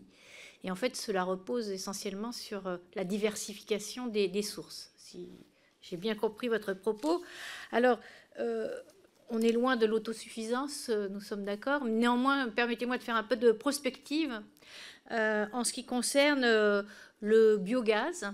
Avoir votre appréciation, est-ce que ça va rester marginal? Est-ce que vous voyez dans les diverses utilisations du biogaz, que ce soit comme sous forme de gaz, sous forme de biocarburant, une possibilité de réduire un peu notre dépendance? Et savoir si vous investissez par ailleurs dans l'hydrogène. Si vous voyez l'hydrogène comme une possibilité de stockage d'énergie, sachant que le rendement est très... si on passe d'une ENR qui produit de l'électricité pour le stocker dans de l'hydrogène, pour le remettre sous forme d'électricité, la somme des rendements va faire, ou la multiplication des rendements va faire que l'opération sera peut-être coûteuse. Mais en tout cas, est-ce que si vous trouvez que c'est un moyen, qu'il faut développer l'hydrogène, moi, ma question, en fait, c'est pour pouvoir guider nos réflexions sur les capacités du futur. Ça veut dire que si on veut faire de l'hydrogène, fabriquer de l'hydrogène avec des ENR et du nucléaire, il faudrait avoir des capacités en surplus, en fait. Merci. Alors pour le Rassemblement national, Monsieur Tanguy. Oui, bonjour, Monsieur le Président, Directeur Général. Écoutez, plusieurs questions rapides. Première question, par rapport à la vision d'ensemble que vous avez, est-ce que vous pourriez comparer la stratégie qu'a prise les États-Unis à partir des années 2000, après 2001, sur le rétablissement de leur politique de souveraineté énergétique, les grands choix qui ont été faits, et la comparer à celle qu'a fait l'Union européenne, notamment, évidemment, le refus de l'Union européenne de développer ses ressources propres, quelles qu'elles soient, même si elles sont dans des quantités différentes de celles des États-Unis. Et question liée, que pensez-vous de la possibilité pour la France d'utiliser ses ressources en hydrocarbures propres, que ce soit celles domestiques ou celles, enfin domestiques sur l'Hexagone ou celles d'outre-mer, ou d'outre-mer étendues? Question aussi qui est liée dans les ressources propres, les biocarburants et la recherche. Quelles sont les convictions de Total dans la possibilité de nouvelles générations de biocarburants? Est-ce que c'est une lubie ou est-ce que vous estimez qu'il y a une vraie chance de faire des progrès de rendement, notamment dans l'utilisation des véritables déchets? Question liée aussi aux technologies dans lesquelles croit Total, sur le stockage du CO2. Est-ce que vous estimez que c'est une vraie chance pour la transition énergétique ou est-ce que c'est des développements limités? Moi, le Rassemblement national estime que pour le moment, ça a l'air quand même un peu limité, mais si ce n'est pas le cas, c'est une bonne nouvelle pour la France et le reste de l'humanité. Lié un peu à ce stockage du carburant et dans la question de notre collègue sur l'hydrogène, vous qui êtes spécialiste notamment évidemment du transport de l'énergie, les limites technologiques de la capacité à transporter l'hydrogène. L'Allemagne a annoncé des grands projets avec notamment le Canada de transport d'hydrogène dans le monde. Moi, ça me paraît, compte tenu des contraintes physiques et chimiques de l'hydrogène, ça me paraît complètement surréaliste. Donc, je voulais avoir votre analyse là-dessus, y compris si on passe aux ammoniacs. Et deux dernières questions. L'évolution globale du marché du pétrole. Nous avons une audition de M. Jancovici qui a une analyse que moi j'ai toujours trouvé intéressante sur l'évolution de la nature des stocks de pétrole et de l'évolution et de ces liens avec les crises économiques. Lors de la mission Flash, on avait aussi l'honneur de vous recevoir. Les experts que nous avions reçus dans la commission finances avaient plutôt contredit M. Jancovici, expliquant qu'il n'y avait pas de grande différence sur les prix et sur le marché pétrolier de la nature des réserves, si c'était conventionnel ou non conventionnel. Quelle est, votre analyse sur ça? Est-ce que c'est un lien pour vous avec la crise économique, à savoir, et c'est lié à la souveraineté énergétique, est-ce qu'il y a un lien entre la quantité d'énergie à disposition des économies occidentales et notre capacité à créer des richesses? C'est en lien avec ce que vous avez dit sur la sobriété. Est-ce que vous croyez vraiment qu'on peut faire une croissance verte, une croissance sobre? Est-ce que c'est vraiment possible ou est-ce que ça a des limites? Et enfin, ma dernière question, sur l'investissement dans le raffinage. On a connu avec le nucléaire, et vous l'avez dit pour le gaz, quand les pouvoirs publics font des annonces sur la disparition ou l'affaiblissement d'une technologie comme les moteurs thermiques, évidemment, les grands fournisseurs font des investissements en conséquence. On a déjà une dépendance, notamment sur le gazole. Le gazole ayant été après démocratisé par les pouvoirs publics, étant maintenant l'ennemi public numéro 1. Les Français sont très dépendants de la moteur diesel. Est-ce qu'il n'y a pas un risque avec ces annonces que, mécaniquement, notre capacité à avoir du diesel diminue plus vite que la diminution du parc thermique, mettant les Français qui utilisent du diesel dans des difficultés très importantes? On voit déjà que maintenant, le diesel qui était moins cher est structurellement plus cher que l'essence. Merci. Merci. Et puis, pour finir cette première série de questions, la France Insoumise. Merci, Monsieur le Président. Monsieur le Président Directeur Général, en vous écoutant, la première question qui vient à l'esprit, c'est qu'on a le sentiment que la France est bien traitée par Total parce que c'est un bon client. Et du coup, ça nous interroge. Le jour où nous serons un moins bon client, est-ce qu'il faut s'attendre à ce que la France soit moins bien traitée par Total du simple fait de ses intérêts d'entreprise privée? Et ne pensez-vous pas du coup qu'en matière d'approvisionnement en hydrocarbures, compte tenu du poids de cette société, il ne faudrait pas qu'il y ait davantage de maîtrise publique sur le capital de cette société et éventuellement jusqu'à une nationalisation? Deuxième question, votre groupe fait d'énormes profits, sans doute 20 milliards cette année. Vous-même disposez d'une rémunération très confortable. Est-ce que ces sommes ne seraient pas mieux utilisées, investies dans la transition énergétique, qu'en rémunérant vos actionnaires? Est-ce que vous pouvez nous dire quelle est la part de ces profits, la part des investissements dans les énergies renouvelables par rapport à ces profits, combien ça représente, et singulièrement les investissements dans les renouvelables en France? Troisième question sur le gaz. Vous avez évoqué l'approvisionnement en quantité. Est-ce que vous pensez que le prix du gaz va durablement rester au niveau auquel il est, voire est-ce qu'il va continuer à augmenter? Et enfin, dernière question. Il y a aujourd'hui des stocks stratégiques. Il n'y a pas d'obligation de raffinage en France. Et d'ailleurs, Total a fermé beaucoup de raffineries en France et importe aujourd'hui des produits raffinés ailleurs. Est-ce qu'il ne faudrait pas une obligation de raffinage en France, notamment pour les autres produits que l'essence? Et est-ce qu'il ne faudrait pas aussi une obligation plus forte en matière de flotte stratégique pour garantir l'approvisionnement qui vient du reste du monde? Merci. Monsieur Pouyanné, je vous laisse répondre. Le biogaz a un potentiel important. On a le deuxième potentiel en Europe. On parle après les rapports de 130 TWh. Aujourd'hui, on en produit 5. Donc, c'est une énergie totalement locale, pour le coup, qui coûte cher à produire, c'est clair, mais qui, en plus, peut rejoindre la question des revenus des agriculteurs versus ce biogaz. Donc, je pense que nous, on s'investit, on est prêt à investir. On s'est fixé de multiplier par 10 notre capacité de production en France d'ici 10 ans pour atteindre 5 TWh. Donc, moi, je ne peux que vous encourager à regarder comment on peut favoriser le développement du biogaz, du biométhane sur notre territoire. Enfin, ça, alors pour le coup, c'est l'énergie locale, non délocalisable, décarbonée. C'est pas des grosses. La limite qu'on a en France par rapport à d'autres pays, c'est la taille des exploitations. Enfin, on tombe sur un sujet qui est différent. Et donc, la question de l'agrégation et puis des réglementations, parce qu'il faut gérer dans le biogaz. Je vous rappelle qu'on n'extrait que 10% des déchets et qu'il faut gérer l'ensemble des résidus qu'il faut remettre en engrais sur les terres. Donc, c'est pas simple comme cycle, mais il y a un potentiel important. Voilà. Donc, et nous considérons qu'il y a une vraie demande pour ce gaz décarboné de la part de clients aujourd'hui qui utilisent du gaz et qui cherchent à améliorer leur mix. Donc, on peut trouver des clients qui sont prêts à payer relativement cher. Donc, les soutiens que vous prendrez à cette Assemblée me paraissent bienvenus. Voilà ce que je peux vous dire. Et peuvent contribuer en gros, le gaz russe en France est à peu près 70 TWh, 17% de la consommation française de gaz. C'est pas tellement impossible de se dire qu'on pourrait au moins remplacer ça. Enfin, il y a des objectifs qu'on peut être ambitieux là-dessus. Ça a un coût pour collectif. Ensuite, deuxième question que vous m'avez posée, hydrogène. Bon, vous avez raison, hein, on ne peut pas parler d'hydrogène si on ne parle pas de surplus d'électricité. Hein. Donc, ce n'est pas nos 6 réacteurs ou 10 réacteurs qu'il faut faire si on a l'ambition de faire de l'hydrogène décarboné en France. Il faut en faire 15 ou 20, évidemment.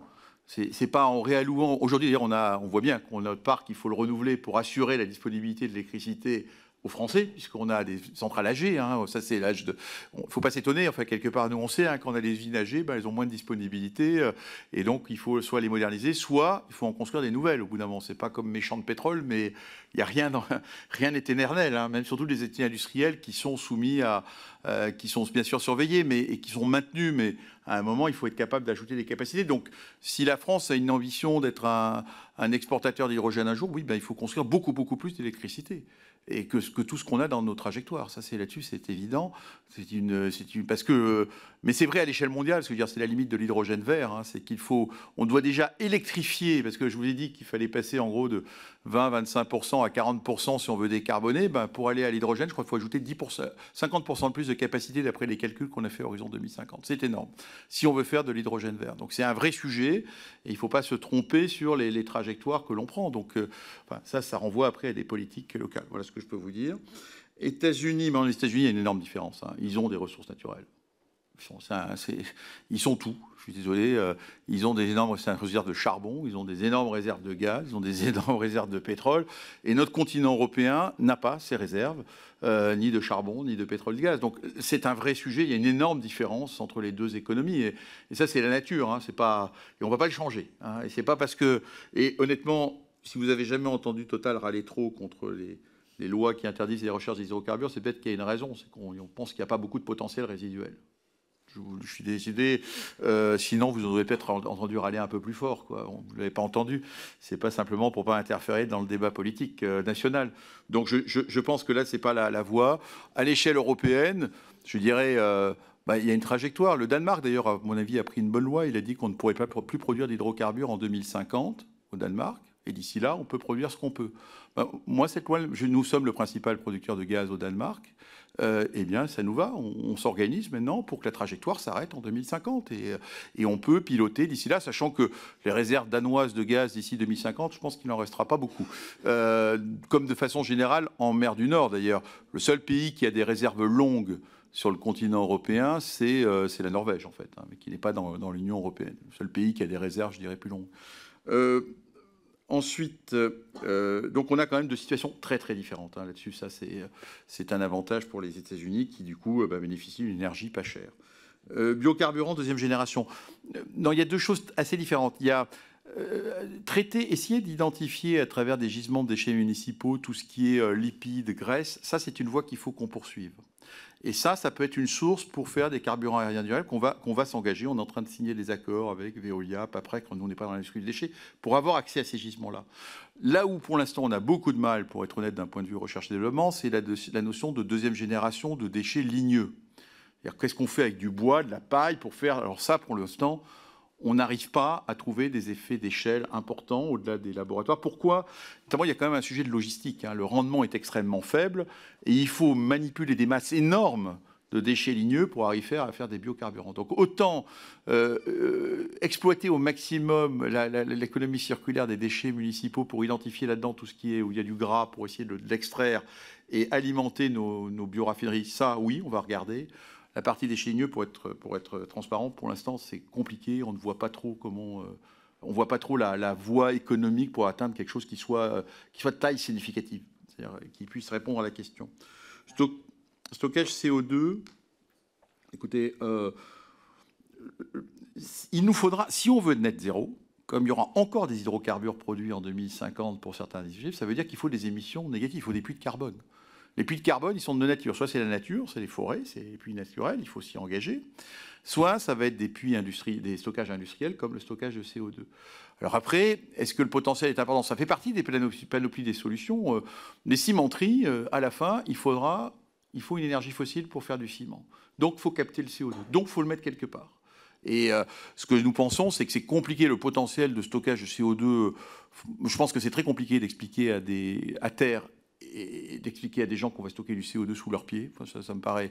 Il y a du stockage en Europe. Le grenier à CO2, en tout cas, ou la cave à CO2 devrait être la mer du Nord, puisqu'on va dépléter les stocks. Enfin, on a un potentiel offshore, on a des plateformes, on peut en réutiliser une partie. C'est ce que nous cherchons à faire, d'ailleurs, nous, pour faire de la transformation.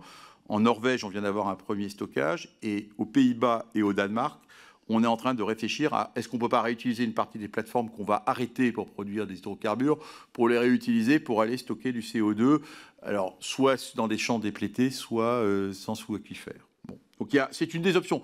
Il en faudra. Il en faudra. Après, ce n'est pas la solution miracle au problème. Hein. Ce n'est qu'une partie de la solution. Et je pense que c'est plus facile à faire offshore, en mer, qu'à terre. Transport hydrogène. L'hydrogène, ça se transporte très mal, vous l'avez bien compris, moins de 270 degrés, c'est très compliqué. Je pense que nous, quand on pense exportation ou importation d'hydrogène, on voit plutôt de l'ammoniac. Enfin, on voit la transformation de l'hydrogène sous forme d'un produit méthanol, ammoniac, qui se transporte très bien. On ne croit pas beaucoup au développement de méthanier à hydrogène. Enfin, parce que c'est moins de 270 degrés, déjà le gaz à effet de serre, c'est moins 140. Moins de 270, ça va nous mettre une économie, des investissements gigantesques. Donc la question dans ces débats, ce qu'il faut toujours se poser, c'est quand les gens annoncent de l'hydrogène, qu'est-ce qu'ils annoncent vraiment? Est-ce qu'ils annoncent du transport d'hydrogène? Est-ce qu'ils annoncent de l'ammoniac? Ou est-ce qu'ils annoncent du méthanol? Voilà la vision qu'on en a. C'est honnêtement, aujourd'hui, sur ce sujet-là, il y a c'est devenu un peu la molécule miracle. C'est pas une économie simple, hein, l'économie de l'hydrogène. Et donc, on n'est qu'au tout début, et il faut qu'on comprenne d'ailleurs quelle est la demande. Parce qu'il y a deux types de demandes pour l'hydrogène. Il y a une demande locale, comme on vient d'annoncer hier. On a annoncé hier avec Air Liquide qu'on allait décarboner tout l'hydrogène de la bioraffinerie de Grandpuits. On fait un investissement important, et on va savoir, donc c'est d'ailleurs très intéressant ce qu'on fait, puisqu'on utilise de la biomasse, des graisses animales pour faire nos carburants durables. On produit dans la raffinerie un biogaz, à base venant de la biomasse.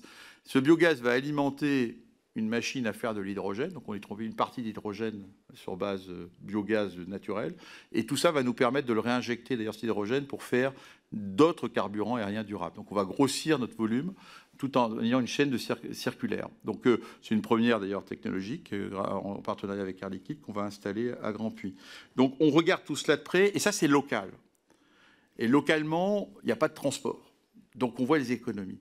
Et il y a deux grands marchés. Il y a le marché de l'hydrogène pour décarboner localement une aciérie, pour décarboner une raffinerie, où là, on n'aura pas la question de la logistique et du transport. Et ça, on le voit assez bien. Il faut le produire pas très loin, en gros, pour être efficace.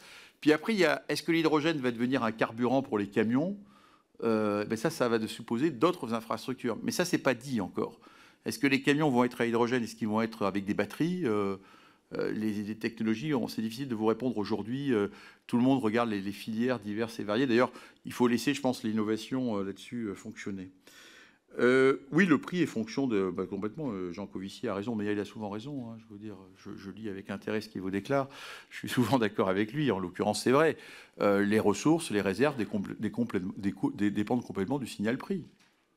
Comme d'ailleurs, je veux dire, on parle beaucoup de réserves de lithium ou de réserves. Il y a plein de réserves de lithium. Le problème, c'est qu'il ne valait rien. Donc, s'il vaut plus cher, on se met à explorer, on se met à le produire, on en développe. Les matières naturelles, les ressources naturelles, la Terre est finie, bien évidemment. Mais les ressources naturelles pétrolières, mais il y en a énormément sur la planète. Les ressources gazières, et simplement, on les laisse, on ne va pas les chercher en fonction du signal prix. Et d'ailleurs, l'histoire a démontré qu'il fallait être prudent. C'est là que je vais rejoindre des gens qui ont aussi raison. C'est qu'une entreprise comme la nôtre, parce qu'à un moment, on s'est mis à développer des fameux hydrocarbures chers au Canada, les sables bitumineux. Simplement, quand les cycles du pétrole sont bas, on perd tout l'argent qu'on veut. Donc aujourd'hui, nous, on n'investit que dans des hydrocarbures qu'on sait produire à moins de $20 du baril. Et ça élimine. Donc moi, j'ai une règle qui est d'ailleurs cohérente avec la politique climatique de l'entreprise. Nous ne développons pas de nouveaux gisements si les hydrocarbures sont chers, parce qu'on ne veut pas se retrouver avec des actifs qui seraient, comme on dit, échoués un jour. Donc on concentre nos investissements sur des hydrocarbures. Ce qui veut dire qu'on élimine une partie des réserves de notre potentiel de développement et de croissance. Sobriété, non mais c'est majeur la sobriété. Je pense honnêtement, je pense que c'est la meilleure réponse à tout cela. Enfin, c'est le facteur commun de toutes les politiques. Et c'est pas simplement parce que l'énergie est chère. Je pense que d'ailleurs en 1973, lorsqu'on a eu le choc pétrolier, ça a été le premier réflexe. Et je pense qu'il faut qu'on se remette. Et c'est le point commun entre ça rejoint le pouvoir d'achat et les émissions. Donc il faut qu'on fasse des efforts. Alors je crois pas beaucoup. J'ai du mal à croire aux 3% d'efficacité que dit l'AIE. Par contre, passer de 1 à 2%, c'est peut-être possible. Alors après, on peut faire des efforts exceptionnels, comme cherche à le faire l'État français sur 2 ans, mais il faut surtout garder la trajectoire. Il y a des technologies qui permettent de faire des économies d'énergie. Elles ont un coût, c'est vrai. Chez Total, l'énergie, je viens de décider d'allouer 1 milliard d'investissements supplémentaires sur les 2 prochaines années. Et le critère qu'on a pris, c'est 100 $ la tonne de carbone. Et bien, on a libéré pas mal de projets qui nous permettront d'économiser l'énergie demain. Je vais essayer d'aller vite. Parce qu'il y a encore une petite série de questions derrière. France Client, nationalisation. Écoutez, la boîte, l'entreprise vaut 150 milliards. L'État français de décider. C'est pas une décision de Total Énergie, ça. C'est une décision... Gaz prix. Le gaz prix, le prix du gaz, je vous l'ai dit tout à l'heure. Je pense que le système énergétique, sachant qu'en fait, vous pouvez faire l'économie, je ne l'ai pas dit, parce que tous les pays du monde considèrent que l'État français est déjà au capital. Donc, je veux dire ça. Donc, on est perçu comme des. Donc, je veux dire, y compris des pays européens. D'ailleurs, je rencontre régulièrement, rencontré encore récemment l'ambassadeur d'un pays européen qui. Donc, ce n'est pas nécessairement de dépenser de l'argent dans le capital de Total Énergie. Le prix du gaz, je vous ai dit, le système européen sera stabilisé en termes de capacité de gasification, à mon avis, à fin 2024. Il n'y a pas le problème qu'on a sur le gaz naturel liquéfié, c'est que on ne construit pas des usines nouvelles en claquant dans les doigts. Il faut 5 à 6 ans. Donc la capacité mondiale est 400 millions de tonnes. La prochaine étape, en gros, c'est 2026-2027. On va avoir des usines qui sont en train de se construire, qui avaient été lancées aux États-Unis puis au Qatar. D'ici là, il n'y a pas beaucoup de capacités nouvelles. Il faut quand même avoir en tête que l'Europe, c'est un vrai choc sur le marché du gaz naturel liquéfié. C'est pour ça que les prix sont montés haut. Cette année, on a dû ramener 40 millions de tonnes en plus de gaz naturel liquéfié en Europe. Donc 10% du marché mondial supplémentaire, déjà l'Europe en prenait à peu près 20%, on est passé de 20 à 30%, a dû venir en Europe. Pour le faire, il a fallu le prendre aux autres. Et si on doit remplacer tout le gaz russe, c'est 100 millions de tonnes qu'il faut ramener sur l'Europe. Donc on a des années qui sont un peu compliquées sur le prix du gaz, il ne faut pas le cacher. Alors après, ce qui se passe en Europe est problématique, c'est pour ça que je pense qu'au-delà de 24, le prix du gaz du marché européen est monté très très haut pour 2 raisons. Bon, il est allé beaucoup plus haut que le prix du gaz naturel liquéfié mondial. Pourquoi ? Parce qu'à un moment, au moins de fin août, début septembre, il y a eu une espèce de panique dans le marché on va manquer de gaz. Et donc le marché est parti dans un espace non contrôlé qui est d'essayer d'évaluer combien un industriel est prêt à payer pour avoir absolument son gaz contre son concurrent, quoi. Donc, on a vu, au-delà d'un moment, il est devenu complètement dans un espace non contrôlé. En plus, il n'y a quasiment plus de liquidité, parce que c'est un marché qui devenait dangereux. On se retrouve avec des appels de marge énormes, et donc il y a très peu d'acteurs dans ce marché. Une des mesures d'ailleurs, c'est qu'il faut trouver un moyen de remettre de la liquidité dans ce marché. Mais donc la question d'ailleurs du débat sur le plafond du prix européen, je pense que l'Europe essaye d'y répondre.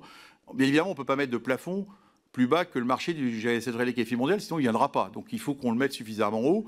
Maintenant, on doit pouvoir trouver un niveau qui va éviter, je dirais, cette espèce d'hystérésis qui est le rationnement des clients marginaux. Dernière question, obligation de raffinage, c'est ça ? Et je n'ai pas compris l'obligation de la flotte, c'était la flotte navire. Non, mais vous avez tous les bateaux que vous voulez. Enfin, il y a 1500 pétroliers au niveau mondial. Il peut y avoir des obligations de pavillon. Il y en a d'ailleurs en France. Il y a une partie d'obligation de pavillon marginale. Il y a une obligation, je veux dire qu'il y a une obligation d'ailleurs aux États-Unis. Pavillon, il faut s'en méfier terriblement. Les Américains ont une obligation de pavillon pour le raffinage américain. Le résultat, c'est que la France exporte des essences aux États-Unis parce que c'est moins cher d'exporter du Havre à New York que d'utiliser les pavillons américains pour aller de la Gulf Coast américaine à New York.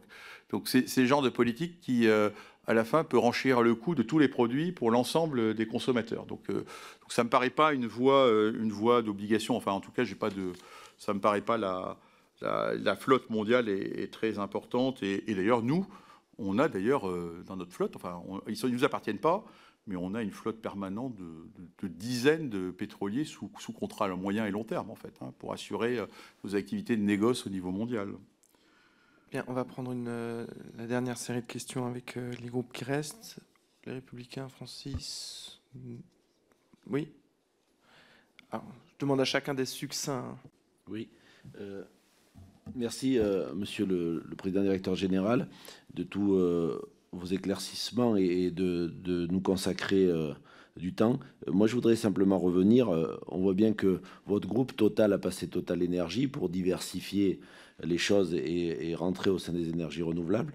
Comment vous pensez, donc vous l'avez dit, pour produire de l'hydrogène, et il semblerait quand même que l'hydrogène peut être donc une solution, et notamment au niveau des véhicules terrestres. Comment vous prévoyez donc d'être au niveau de votre entreprise, on va dire peut-être le producteur numéro 1 de l'hydrogène, comme vous l'êtes aujourd'hui au niveau des de tous les carburants. Merci. Alors, Modem, il n'y a personne. Marie-Noëlle Battistel. Merci, Monsieur le Président. Monsieur le Président Directeur Général, rapidement, 3 questions. Alors, vous m'excuserez par avance si vous avez déjà répondu à une partie, puisque je suis arrivée un peu en retard. Nos objectifs de décarbonation à l'échelle nationale, mais aussi européenne et internationale, doivent être ambitieux, et je crois que c'est le chemin que nous tendons tous à y parvenir, et majoritairement sur les énergies fossiles, puisque notre mix énergétique électrique est déjà très décarboné.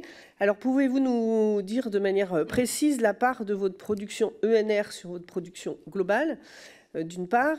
Ensuite, la part de vos investissements en direction des ENR sur vos investissements globaux, et sur quel type d'ENR mobilisez-vous vos efforts.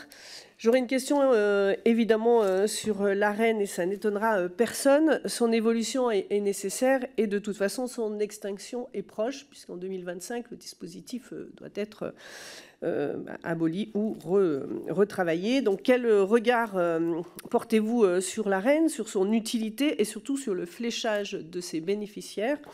Avant 2010, vous allez me dire que cela favorise le maintien de prix raisonnables aux consommateurs, mais avant 2010 et la loi NOM, les particuliers, les entreprises, les électro-intensifs, les collectivités étaient couverts par les TRV ou les TRVE, qui s'avèrent être aujourd'hui beaucoup plus protecteurs. Pensez-vous que cela a pu affaiblir l'entreprise EDF, alors que l'Arenh servie était prévue antérieurement à peu près 25% de sa production, et qu'elle a été de plus de 30% cette année au regard de l'arrêt d'un certain nombre de centrales, et que cela a pu, me semble-t-il, entraver le développement et les investissements de cette entreprise, et réduire donc ses capacités à atteindre la souveraineté énergétique que nous recherchons et qui est l'objet de cette commission. Je vous remercie. Voilà, et puis pour finir, Madame Lernos. Oui, merci, Monsieur le Président, Directeur Général. J'avais plusieurs questions. Moi aussi, je trouve frappant dans vos propos, pas seulement ici, mais la question vraiment du profit privé qui prédomine sur l'intérêt général. Vous le dites, et j'avoue que j'apprécie cette franchise et sans embâge, qu'il est préférable pour l'entreprise elle-même d'avoir des sources diversifiées, et puis que ce n'est pas par philanthropie que vous allez installer des capacités gazières ou d'énergie renouvelable en Inde notamment, mais parce que effectivement c'est quelque chose d'extrêmement rentable. Il en va du même avec la question climatique, puisque là aussi, vous avez dit que sur des réglementations qui ne vous gênaient pas, puisque il ne vous semblait pas avoir de gisement, notamment sur les hydrocarbures en Europe. C'est pour ça que vous n'aviez pas contesté cette réglementation-là. Et je trouve ça toujours intéressant d'avoir un patron d'une énorme multinationale responsable pour beaucoup d'émissions de gaz à effet de serre qui le dit très tranquillement. Oui, nous sommes là pour faire du profit, et même si nous sommes contributeurs au réchauffement climatique, ce n'est pas notre souci principal et premier. Au moins, les choses sont dites et sont très claires. Pour ce qui concerne notre commission sur la dépendance. Il me semble que sur ce secteur-là, sur la dépendance aux énergies fossiles, il y a là une part. Mon collègue Mathias Tavel a posé aussi cette question, puisque sur la question des hydrocarbures, mais sur aussi la question du gaz, l'approvisionnement en gaz de notre État français, même si vous êtes intervenu sur le rapport entre l'Europe et la France. La question est assez simple. C'est est-ce que dans vos prévisions, la France aura suffisamment de stock de gaz à l'hiver prochain, mais également à l'hiver 2023. Vous hochez de la tête, donc j'imagine que ça veut dire que oui. Et donc, vous confirmez que notamment la construction des nouvelles installations, ports méthaniers flottants notamment, sont plutôt ce que vous avez dit un peu dans vos propos introductifs pour sécuriser l'approvisionnement en gaz en Europe plutôt que l'État français qui était déjà pourvu d'assez d'installations. Une question sur le déclin. Vous avez fait parler du fait que, de manière naturelle, les puits pétroliers, les champs pétroliers déclinaient en termes de rentabilité de pétrole de 4 à 5% par an. Vous avez aussi constaté qu'il y a un déclin de la demande en pétrole, notamment dans l'Union européenne, avec la fin des véhicules thermiques, notamment en 2035. Et donc, est-ce que dans la stratégie de Total, vous avez plutôt une diversification pour vendre, donc continuer, puisqu'on voit très clairement que vous investissez encore dans la recherche des hydrocarbures. Est-ce que dans la stratégie, vous allez donc plutôt arrêter le marché européen pour vous recentrer sur le marché mondial en termes de vente d'hydrocarbures? Et puis, peut-être une dernière question, puisque sur le rapport entre énergie renouvelable et énergie fossile, j'ai bien entendu vos propos sur le gaz. Pour une unité d'énergie renouvelable, aujourd'hui, Total, si les calculs sont bons, et sont de 447 unités dans les hydrocarbures. Est-ce que vous comptez faire quelque chose de significatif pour inverser cette tendance?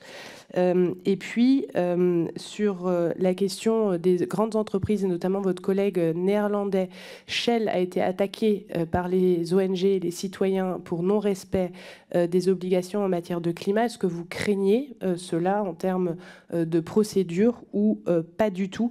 Et juste une dernière chose sur la dépendance, puisque c'est le cœur de...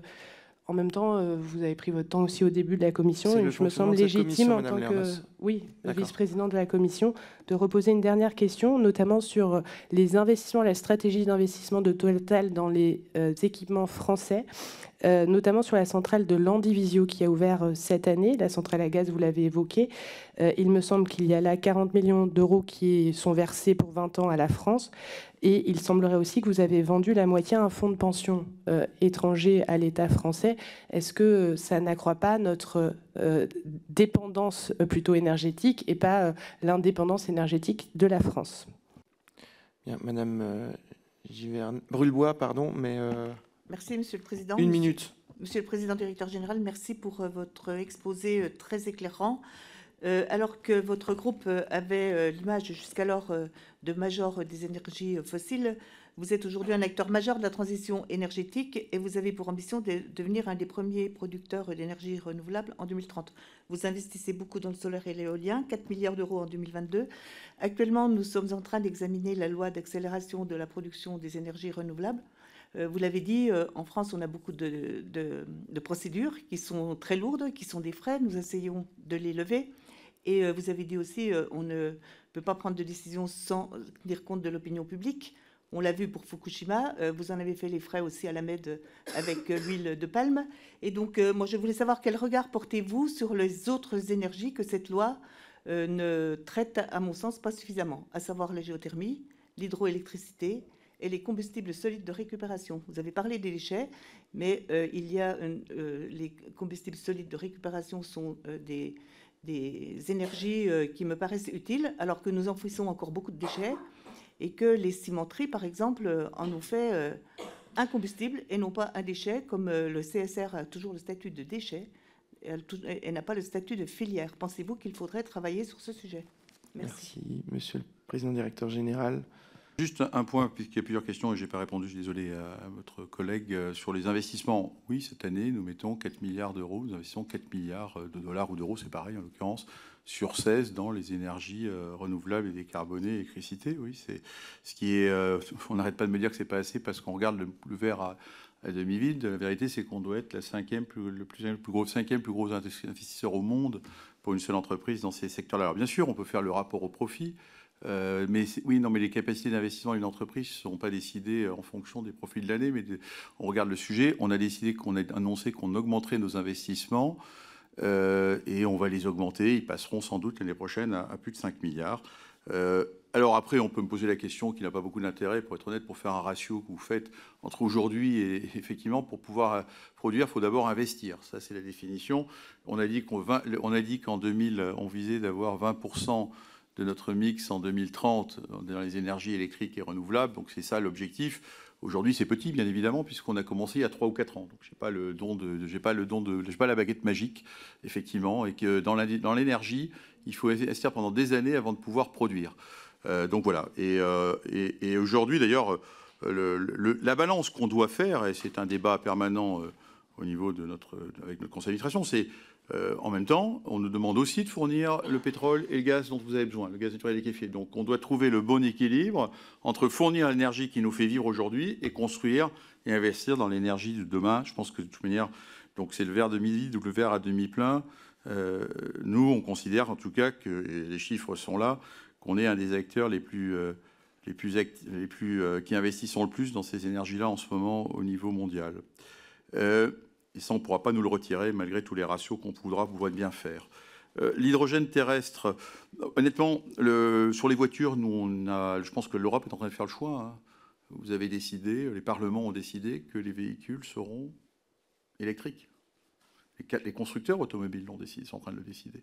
La place pour le véhicule léger, entre guillemets, hydrogène, est en train d'être marginale.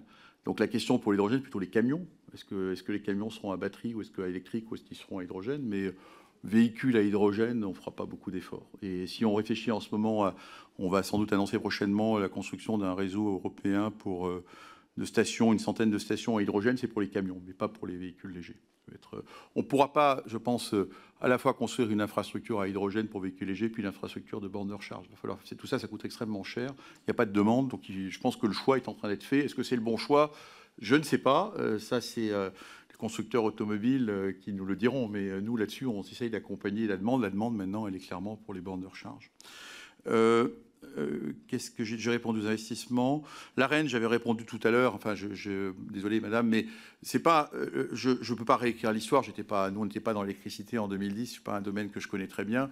Il y avait une question d'ouverture à la concurrence. La France a fait ce choix pour répondre aux exigences de la Commission, en fait, de la communauté européenne, de marcher, d'ouvrir à la concurrence en réallouant une partie de la rente nucléaire. J'ai tout à l'heure eu l'occasion de m'exprimer sur le fait qu'il y avait dans cette mécanique sans doute un défaut d'obligation d'investissement corrélé à cela.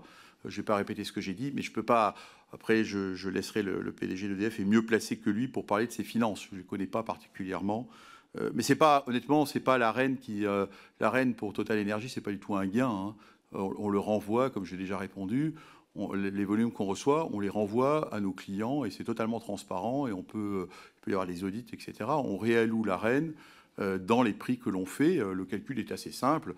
On reçoit X% de notre mix à 50 €. On va chercher Y%, le 100 moins X, sur le marché à 100 ou 200 €.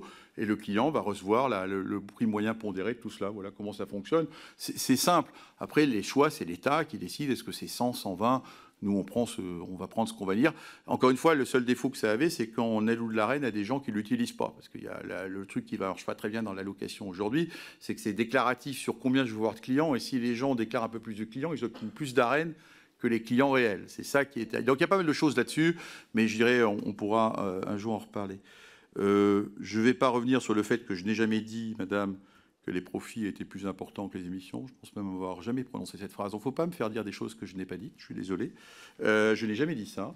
J'ai dit que oui, une entreprise comme la nôtre a vocation à produire de l'énergie et à la vendre en faisant des profits. Il n'y a rien de surprenant là-dedans. De toute manière, si vous pensez qu'on fera le changement, la transformation énergétique sans tout ça, soit lié. Ce n'est pas les investissements publics qui vont faire la transformation énergétique. Il faut faire, et les pouvoirs publics, il faut faire x3, x4. Donc les investissements privés seront nécessaires. Les investissements privés, effectivement, ils doivent avoir un retour. Ça, c'est assez clair.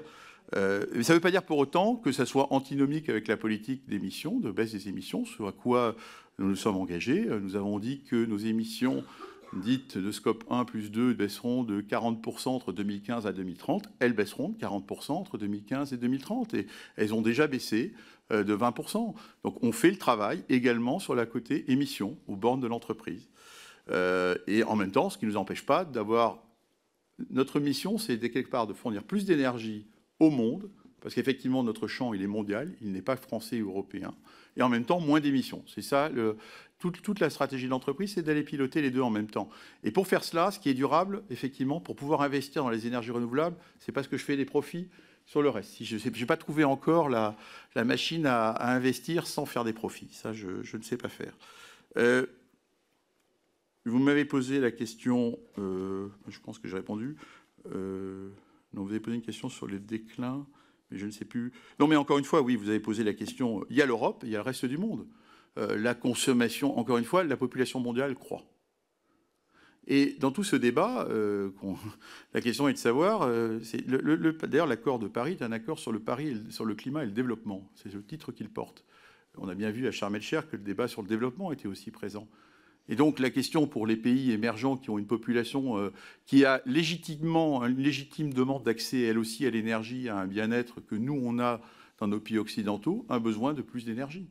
Et tout le débat, tout l'enjeu compliqué, c'est comment on fait pour expliquer, j'ai passé du temps en Afrique du Sud récemment, à l'Afrique du Sud d'éviter de continuer à créer des centrales au charbon. Or, leur seule ressource naturelle, pour l'instant, majeure, c'est le charbon, qui emploie d'ailleurs des centaines de milliers de personnes. Donc je pense que c'est ça le débat qu'on doit avoir si on est responsable, nous, Européens. Ce n'est pas de s'occuper seulement de nos émissions. C'est combien sommes-nous prêts à apporter à ces pays-là pour être capables, eux aussi, de faire la transition. Mais leur demander de rester dans le dénuement économique et social, ça ne me paraît pas la bonne réponse. Donc effectivement, l'essentiel des productions que nous faisons aujourd'hui, d'ores et déjà, elles ont une vocation pas seulement au marché européen ou français. La majorité de nos productions, d'ores et déjà, va vers ces économies-là. La croissance aujourd'hui de la demande, elle vient de ces pays-là. Donc il n'y aura pas de modification de ce point de vue-là, tant qu'on n'aura pas... Et la question, elle est mondiale. C'est bien la difficulté de ce sujet climatique. Il est mondial. Il n'est pas qu'européen, ni que français, même si on a une responsabilité historique, puisqu'on a développé nos économies sur la base d'une énergie décarbonée. Donc ça, c'est un débat qui dépasse le cadre aujourd'hui. L'Andivisio, oui, on a décidé que cette centrale, on en a, comme on fait d'ailleurs dans tous nos outils, nos capacités de production électrique, parce que c'est pas la rentabilité de ces outils-là n'est pas très forte, c'est qu'on cherche des partenaires à qui on revend. C'est un acteur financier, c'est nous qui gardons le contrôle de la centrale, mais encore une fois, de toute manière, la centrale, elle est là, elle est construite. Et son objectif, quel que soit le propriétaire de la centrale, c'est de la faire tourner. Donc, une fois qu'elle est construite, elle participera à la souveraineté électrique du pays. Voilà, donc on a effectivement considéré, parce que je ne vais pas revenir sur ce dossier dont nous avions hérité, nous avons exécuté le projet. Il est clair que ce projet ne remplissait pas les critères de rentabilité du groupe Total Énergie. Voilà. Maintenant, comme ça s'est fait dans beaucoup d'infrastructures, il y a aujourd'hui, comme ça se passe sur les énergies renouvelables, beaucoup d'acteurs financiers qui ont de l'argent à placer sont prêts à investir dans ces infrastructures dont les revenus sont plus ou moins garantis, ce qui n'est pas en général le cas d'une centrale à gaz, celle-là pour partie. Non. Non, j'ai jamais dit ça d'ailleurs. Je pense pas. Je sais faire la différence entre l'énergie renouvelable et les énergies fossiles. Non, je sais. Non, je répondais à une question sur l'Andivisio. Donc j'ai répondu à la question. Est-ce que combustible solide de récupération, je ne connais pas bien le dossier pour être honnête. Je sais bien que les cimenteries traitent des déchets et que c'est une source d'énergie pour elles depuis longtemps. Hein, c'est pas nouveau. Mais je ne sais pas s'il faut développer ou non. Je ne peux pas répondre particulièrement à votre question. Je connais pas suffisamment le sujet. Je pense que dans le texte couvre déjà beaucoup d'énergie. Il pourrait peut-être un peu mieux couvrir la notion du stockage. Parce que lorsqu'on veut développer les énergies renouvelables, il faut aussi penser aux capacités de stockage d'électricité. Et c'est un sujet qui n'est pas vraiment traité, qu'on est encore naissant. Mais nous, on voit bien que plus on va mettre d'intermittents, si on veut éviter les centrales à gaz, il faut pouvoir développer des batteries. Et le stockage par batterie se développe très vite aux États-Unis. On ne fait plus aucune centrale solaire américaine sans des batteries. C'est une question qui pourrait peut-être être regardée, mais je n'ai pas plus à en dire. Mais le texte est déjà assez complet et couvre pas mal de sujets. Une des priorités qu'on doit avoir, j'en ai pas parlé, c'est l'éolien offshore, hein, qui a l'avantage d'apporter des capacités.